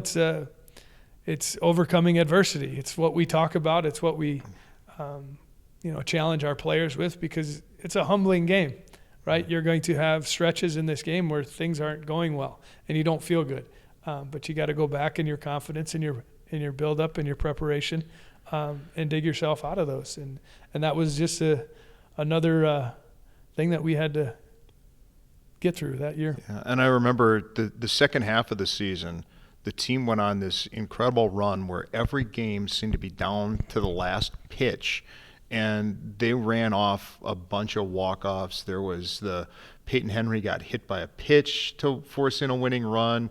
There were sacrifice flies, and of course there was the 3-run walk-off strikeout that you and I have talked about way too much. But just the run that a team can get on, winning late games and walking off and celebrating that way. And even on the road, I remember Gabby Garcia hitting a 9th inning home run out of nowhere in Clinton. And just the confidence that builds going down the stretch is helpful for a team at any level. Absolutely. And that's when it gets really fun. When you start to get a clubhouse and a bunch of guys together with a belief in each other and start playing for each other. And then you're getting some success on the field and playing meaningful games night after night. That's what you play for. That's what you're striving for, trying to get as many of those streaks, hit as many of those, catch momentum and fire like that as much as you can. But that was a lot of fun later on in that summer. Aaron Ashby, his first trip to Wisconsin to play professional baseball was with the Wisconsin Timber Rattlers. What do you remember of him coming into the Timber Rattlers that season? I remember him once delivering the ball to home plate, him being nearly unhittable, just the overall stuff and kind of a weird arm action and over the top and just electric, big curveball. But then when the ball was put in play and he had to handle it, just cringing because not knowing where he was going to throw the ball to the bases. And that's something we're still working on in Milwaukee. But it's another guy that, we had him early, saw him go through the organization, and now get to see him on a regular basis in Milwaukee. And another guy coming back from an injury was a big piece last year in some of our success in different roles. And he should be at full strength and be a huge part of our pitching staff this year. Yeah, and in my opportunities to talk with him this past season, he's the same kid in 2025 as he was back in 2018. And just being able to go out, oh, you need me to start? Oh, you need me to pitch some long relief? You need me here? Just it's exactly what you're looking for at the Brewers level in the organization. Yeah, his versatility is tremendous, and it helps us do a number of different things, whether we use him as an opener, as a middle relief guy or a long relief guy. He can start games, and he's proven to be a solid starter. But at the end of last season, when we were struggling a little bit health-wise in our pitching staff, he would have some crazy outings where and he'd come in to the dugout, and I'm the first one standing there as I'm trying to position infielders, greeting some of our pitchers as they come off the field, and he'd tell Murph right away, he's like, I'm good, send me back out there, I'm good. He always wanted the ball, and he always wanted to go back out on the mound, and those are the kind of guys that you beg for. 2018 in-season trades are a thing at the big league level, but you get to see one at the minor league level. We were on Hug Watch with Gilbert Lara and KJ Harrison getting traded to the Washington Nationals during a game. That doesn't happen a lot at the minor league level, but how do you remember that coming down and telling those guys, hey, thank you for your service, but now you're with the Washington Nationals? Yeah, every year at the trading deadline, it's kind of a eerie, unique experience. And again, you spend so much time with these guys, and they spend so much time with each other on a daily basis, since spring training, you're talking 5-6 months, and some of them for years, before that, are drafted together. And then they spend a couple spring trainings together, and then they have instructional league together.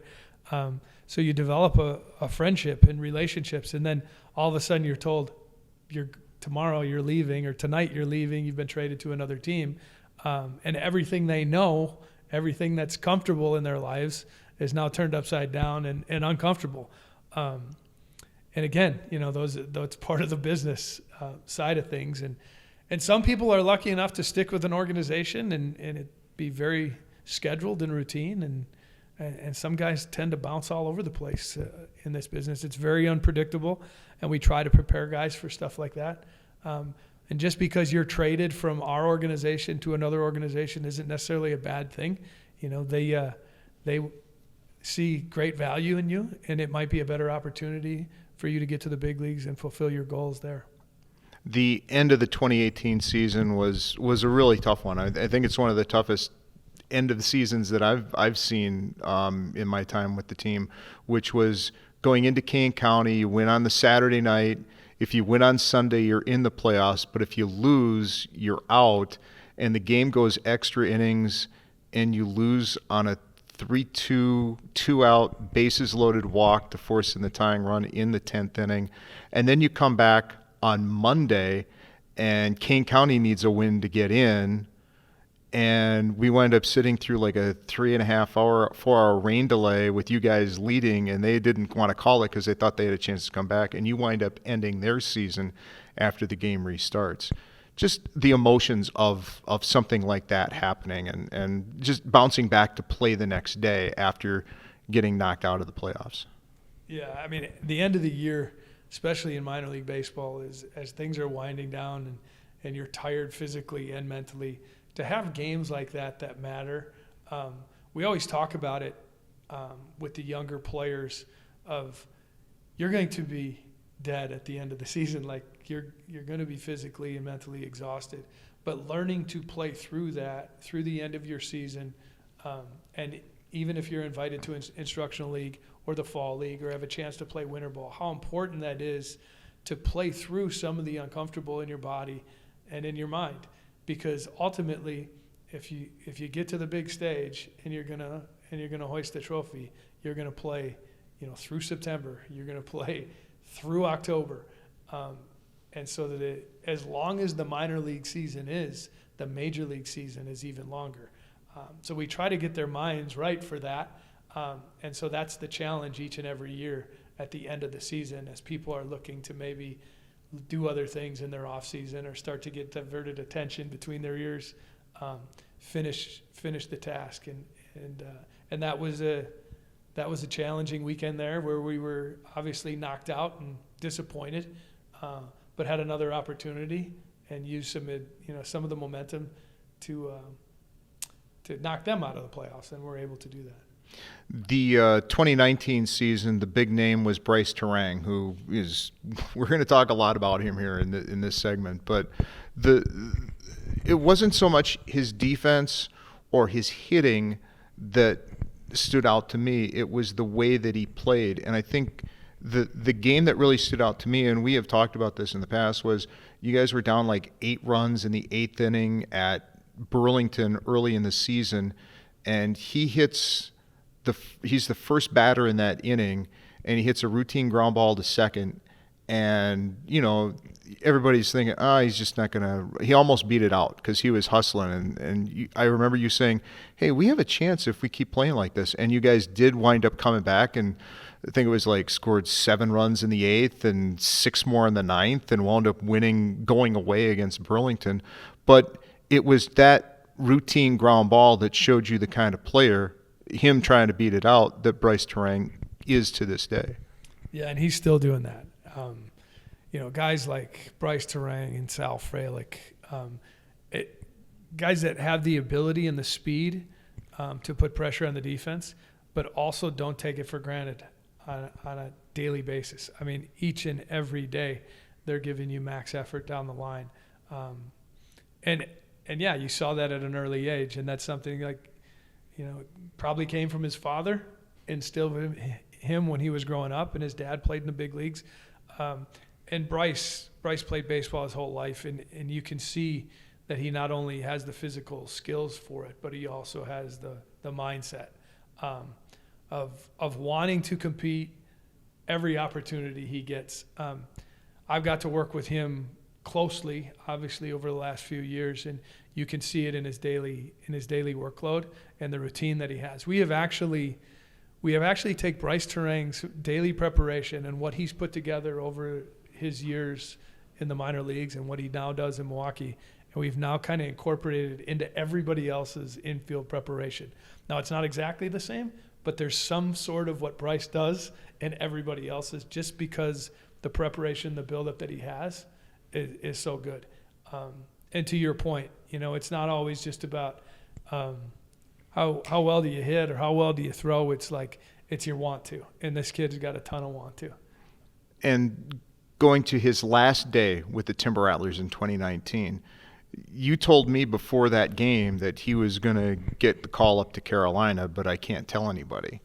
So here it is, the bottom of the 9th inning. He comes up with the game on the line, knocks in the winning run. He's celebrating with the team in the military appreciation jerseys. He comes back up to the clubhouse. You say, congratulations, by the way, pack your bags, you're going to Carolina, or something along those lines. Just take us through your emotions as a manager, knowing the guy is going to get promoted, seeing him do something like that, and then finally being able to give him the news. Yeah, I mean, being able to tell somebody that they're promoted and moving on to the next step, in the process is always an enjoyable part of the gig. Now, it's not always enjoyable when you're trying to fill a void of someone that's playing really well on your current team, but you understand that the bigger picture for this particular individual is something to be happy about, and you appreciate it as a coaching staff, and you're happy for the kid that he's going to the next step. 2020 comes around, and there's no baseball. COVID hits, baseball's delayed and then finally canceled at the minor league level. Major leagues get a late start, and they announce these alternate training sites. And you get a chance to be home in your own bed for the alternate training site. How important was that to the Brewers, not only making the playoffs that year, but also getting some playing time for prospects like Brice, Turang, and like some other guys that made their way up to the big leagues to help with this current crop of success that they've got going? Yeah, what an incredibly weird time for our society. But, the initial concern was like, are people going to be safe? Are we going to be healthy, right? And then once we got the system down and they announced Appleton as being the alternative site, obviously the distance between here and Milwaukee is really nice, and then the facility is accommodating, and we had a fun group to work with that summer, and if I remember correctly, it was one of the most beautiful summers that we've had in a very long time. So we were blessed from that standpoint. But yeah, was able to play some games out here, even though we were short some players. I remember Nestor and myself tried to fill in and play a little defense, and so it was a sore, achy summer, but it was enjoyable in a really weird time. So baseball comes back in 2021. Opening day wasn't until May for the Timber Rattlers, but what an opening game it was. It ended with the Timber Rattlers beating Beloit 2-1 on a double play with Garrett and Mitchell throwing to Hayden Cantrell to double the tying run off second base to end the ninth inning. That was one heck of a way to welcome baseball back to the Fox Cities. Sure, anytime you win a game and able to shake hands, it's a good time. But just super appreciative of like getting through that time and being able to get baseball back with some normalcy. And I've always called for the minor league season in Appleton and the Midwest League to be pushed back a little bit later into May to hopefully get a little bit better weather. And we were able to do that season. And as you mentioned before, it proved to not be great weather, even though we moved it back. But just the guys that you mentioned and Garrett Mitchell, another guy we got in the draft, in that COVID draft, and to watch him put on a uniform for the first time and some of his talents come out and the tools that he possesses. When this kid is healthy, he is one of the best athletes that I have seen on a baseball field. I remember his last game with the Timber Rattlers. I think it was July 4th at Pullman Field. It was the last season of Pullman Field. He had like 2 home runs, and like one of them I think was a grand slam, and he just dominated the game because he had missed some time from like in June, but when he was back in July, he proved that he was maybe a little bit above this level and it was time for him to move on. That's the kind of talent that Garrett Mitchell showed when he was with the Wisconsin Timber Rattlers, when healthy. Absolutely. Able to impact the game in all areas. So at the plate, as you mentioned, he had some power. But every time he put the ball in play, it was a challenge to catch a ball clean from the left side of the infield and throw him out at first. Not to mention, once he got on base, huge base stealing threat. And then you throw him out in the outfield, and his speed, he could cover gap to gap and take away hits. So, when healthy, this guy was just so much fun to watch. And hopefully we get him back again this spring, and we can keep him healthy and let him go out there and play every day. I want to skip forward with Garrett Mitchell and go forward to the game 2 against the Mets in the division in the wild card series last year. Him and Chourio back-to-back home runs there. I was in the interview room after that game, and Garrett came up to me and just gave me a little bit of a fist bump, and I'm like, going, yeah, that's right. And the reaction from the crowd that night with those two young players coming through and forcing a game 3, that is really special. Yeah, I mean, that was the most electric moment that I've felt as a coach in the dugout.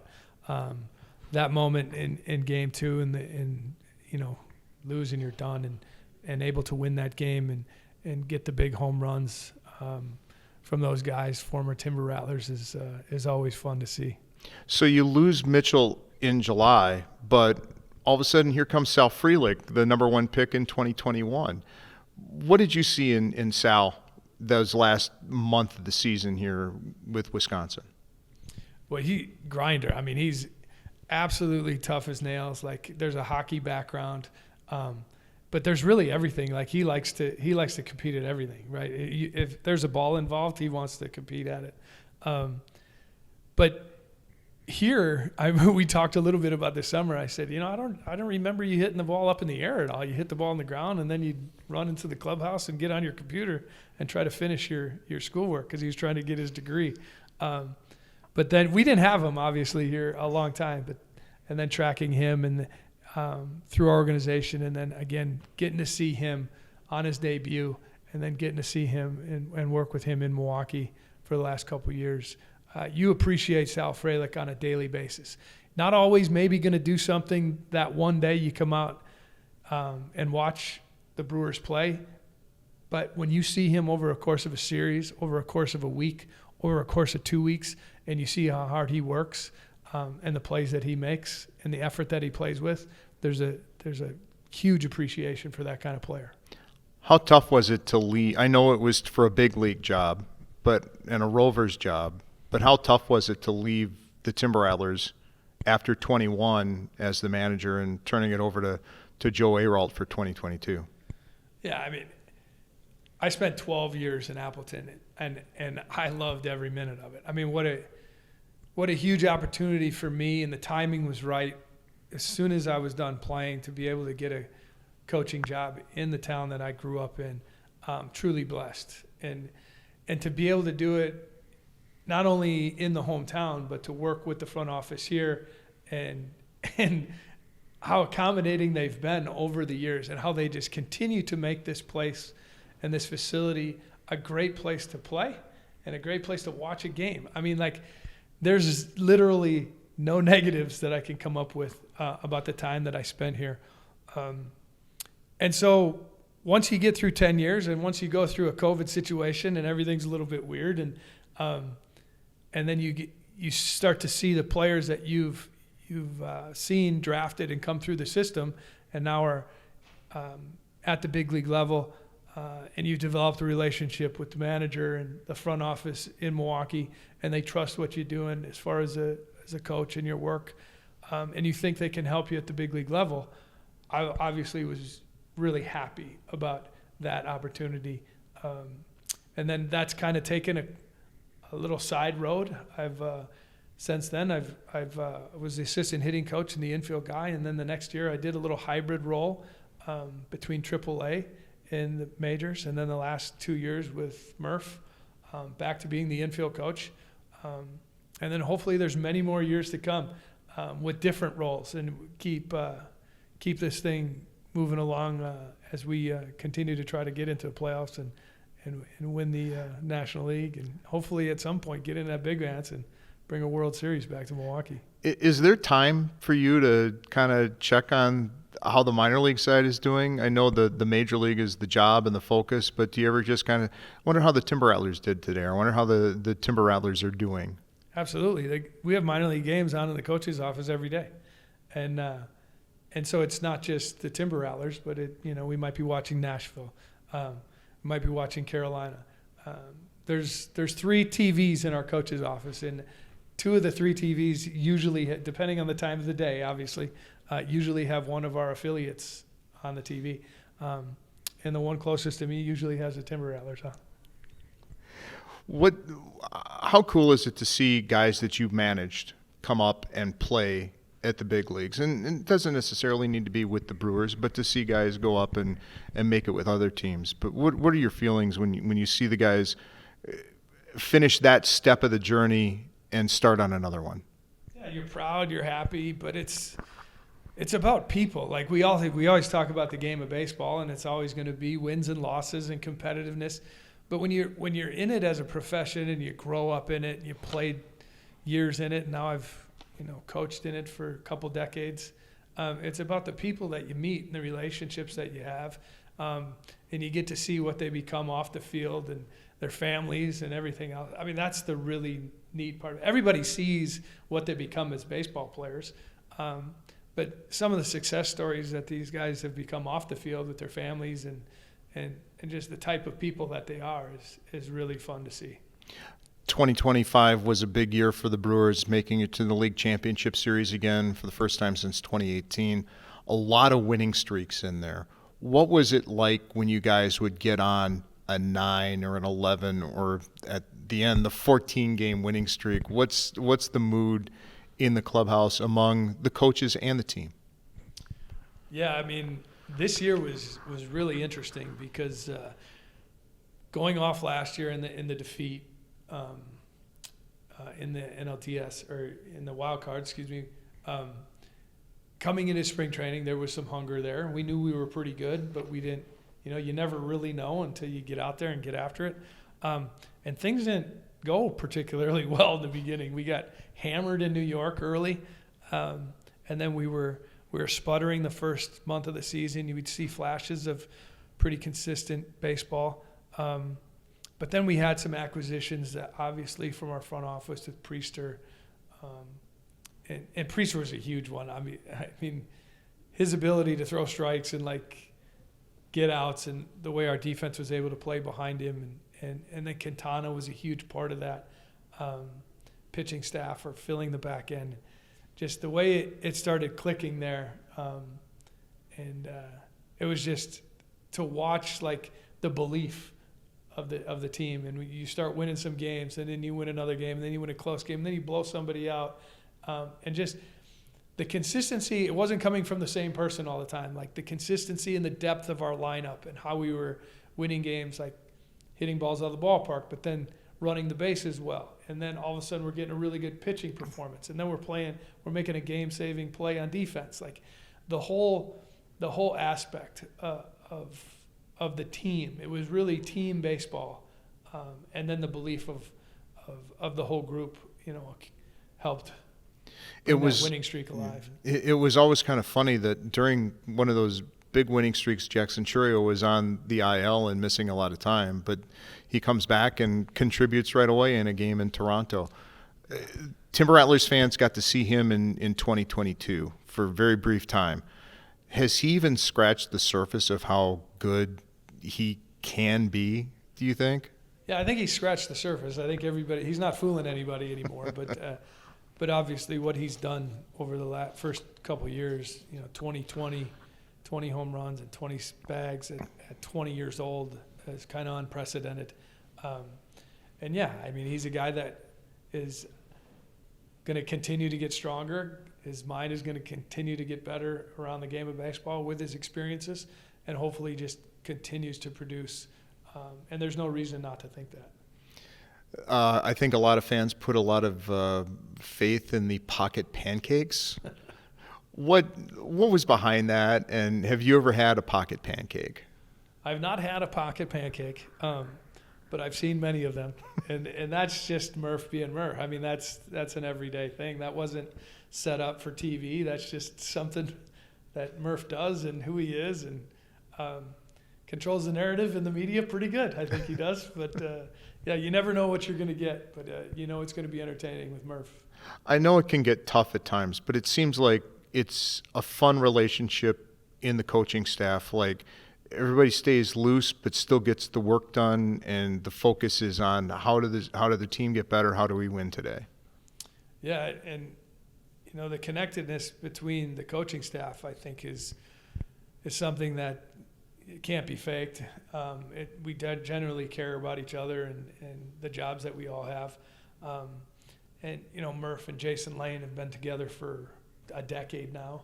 And they were with the Padres for a brief time when Lehner was a player and Murph was managing. So the relationship there is really good and really strong. And then you add, people all over our coaching staff from our player development staff who's been a part of the Milwaukee Brewers organization and player development for a number of years. And there's just there's a belief and a trust and like you said, we just have fun together. And I think our players see that. I think that's part of the reason we have a good culture. You've brought up Nestor Corridor a couple of times, and Nestor's been through Wisconsin as an assistant before going down and managing in Helena. Al LaBeouf is at the big league level too, and he came through as a hitting coach. And you see, we've talked about Chris Hook and Jim Henderson. They came through as coaches as well, and you see the pipeline on the way up. It's a unified message from Milwaukee down to Maryville. Absolutely. You just mentioned 4 or 5 coaches that are on the big league staff right now that wore Timber Rattler uniforms. And yeah, I think, and that's a credit to Matt Arnold, I think, and all the way down and what we're trying to build and what we're trying to be, just a really healthy baseball organization from top to bottom. And I think, we haven't given away a ton of prospects. I think we're always trying to build the best team we can build every year in Milwaukee, with the idea of keeping the reinforcements ready to go for the next year. And I think they've done a tremendous job of that in recent years. We talked a little bit about travel earlier at the minor league level, where you were playing in Burlington and you'd finish up and you would get on the bus and you would travel home. Or, in the old days, it was 3 games in one city, you'd go 3 to another and then maybe 4 to another before finally coming home. Now at the minor league level, it's 6 on, 1 day off, 6 on, another day off. Big league level is more like minor league schedule, the old days, but the travel has got to be a lot better with you flying now instead of just the big league travel is nothing like the minor league level. Very fortunate. Everything is top notch. Grade A. It's really humbling to be a part of that, and so appreciative of all the opportunities that the Milwaukee Brewers have given me over the years, and hopefully we can keep it rolling. How about, is there any time where the travel hasn't gone well? Not anybody's fault from Milwaukee, but the weather or mechanical delays or anything like that? No, they feed us way too good for me to even realize what's going on. Fed good and then take a nap, and before you know it, wheels are down and you're in the next city. On the bus, you have your own seat. Do you have your own seat, and do you have your own space, or do you have to share with somebody? Believe it or not, they give me my own space. I think everybody gets ample space on the plane. The team this year, was there somebody maybe behind the scenes that that didn't get a lot of publicity in the media that you think had a lot to do with the success that the team had this year? I think just overall as a group, the collectiveness of the group, I think, was what was the key, the secret sauce of it all. Collins obviously got a great opportunity with some of the injuries that we had, and Chourio going down and him getting in there every day, and really producing well during that time, taking 4th in the Rookie of the Year balloting. I think it's fair to say he probably wasn't even in the conversation out of spring training of making the team until we had some of the injuries that we had. To his credit, showed everybody, the baseball world, that he can be a very, very good Major League Baseball player. We ended up trading him for another piece, but I think guys like him are very valuable in the Milwaukee Brewers organization. He's the example this year. But who's the next guy, that's going to step in and fill a void? Because that's where the Brewers have to be good. We have to be good with the depth, and if we do have an injury, we got to have a guy ready to go and fill that void. And I think that's the message. The message at spring training every year is we're going to use a number of people, throughout our system at the big league level, And we've proved to do that and have some success doing it. A couple of times in this conversation, you've talked about the fans here in Appleton helping to lift the team and give them a little push when they needed it. It was the same thing at American Family Field this season with the Brewers fans. Incredible summer. The first couple of years, there was spots in there where I thought the attendance was going down a little bit, and then it popped back up on some weekend series. But this summer, and a credit to our fans, a credit to our team, creating the interest and playing as well as they did. But the fans really showed up all year. All year we played in front of incredible crowds. And when you get it rolling like that, and you get a group of guys that are believing, and you're able to go out and play in front of appreciative fans that that are really behind you and appreciate what you're doing on the field, it makes going to work really special.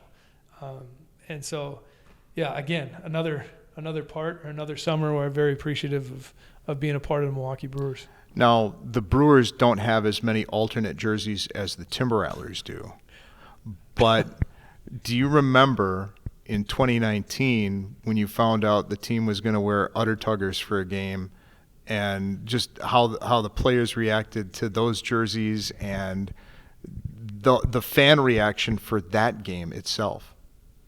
Yeah, I mean, initially I was like, Udder Tuggers, can we even do this? Is this even, can we do this? But then when you look at the marketing of it, and you look at the sales of the gear, and it makes sense, right? Like, to farmers across the country, and that's what minor league baseball does so well. Ties in community, with your uniforms, and makes it an event. And then the players get a chance to have some fun with it as well. What's ahead for Matt Erickson here? Well, I'm gonna watch a lot of basketball with the girls this winter. Once Christmas is done and you get the new year, and try to enjoy as much family time as possible.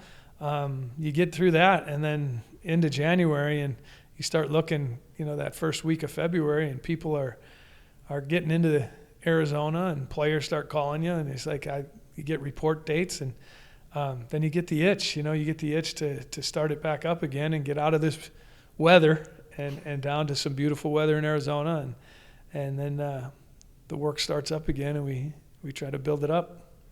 The Brewers this year are going to be having two breakout games where the prospects play other teams. They've had that the last couple of years. There's going to be a lot of former Timber Rattlers on that team and in the major league camp. Do you look forward to working with maybe like players like if Luke Adams is up there, or Brock Wilkin, or I know a lot has been made about Jefferson Caro being at big league camp this year. That's got to give you a little bit of a boost with all the young blood coming up that have played for the Timber Rattlers and could possibly help the Brewers this year. Absolutely. Yeah. The way our facility is constructed in Maryville, you have the big league side, and then you have a massive strength and conditioning area that's inside and outside, and then we have the half field, and then the minor league area. So we're all kind of integrated together. And the Brewers thinks it's very important for our minor league players to get integrated into the major league games and to the preparation and the practice. So we'll have a number of guys that will come over and work out with our major league players from day to day. And the guys that you mentioned, and Cooper Pratt is another guy that played here with the Timber Rattlers and is an infielder and was a big part of spring training last year, raised some eyebrows. And he'll be back there again this year. And hopefully just they keep pushing each other to get better and better, and we just keep adding depth. Yeah, the player development side and the prospect lists are about due to come out, and everybody's talking about Jesus Mate and Luis Pena, and you brought up Cooper Pratt. At the major league level, you guys don't pay a lot of attention to the prospect lists, but you do pay attention to how those guys are doing and how they're developing and how they can help you at the big league level. Like, let's just touch on Mate, for example. What you've heard about him. Yeah, absolutely. You can't go through anywhere in Appleton and talk about Timber Rattler baseball without talking about Jesus Medei at the end of last year. I think just a few weeks here, but really raised, again, some eyebrows, and there was an appreciation for that talent. And everybody, I haven't seen a lot of him, to be honest with you, but everybody that I talk to within our organization that has spent some ample time with him is very excited about what he could become at the big league level. And nowadays, it's happening quickly. Like the turn and the want to push these guys, if there's a need, to the next level. The guys are getting to the big leagues very quickly. So we got to be ready and prepared for them. How excited are you for the 2026 Milwaukee Brewers season? Tremendously excited. I mean, we're bringing everybody back that had that success last year, or the majority of the guys on that roster. And we're going to always add some pieces where we see fit. And so, yeah, there's no reason to not be excited about going into this 2026 season.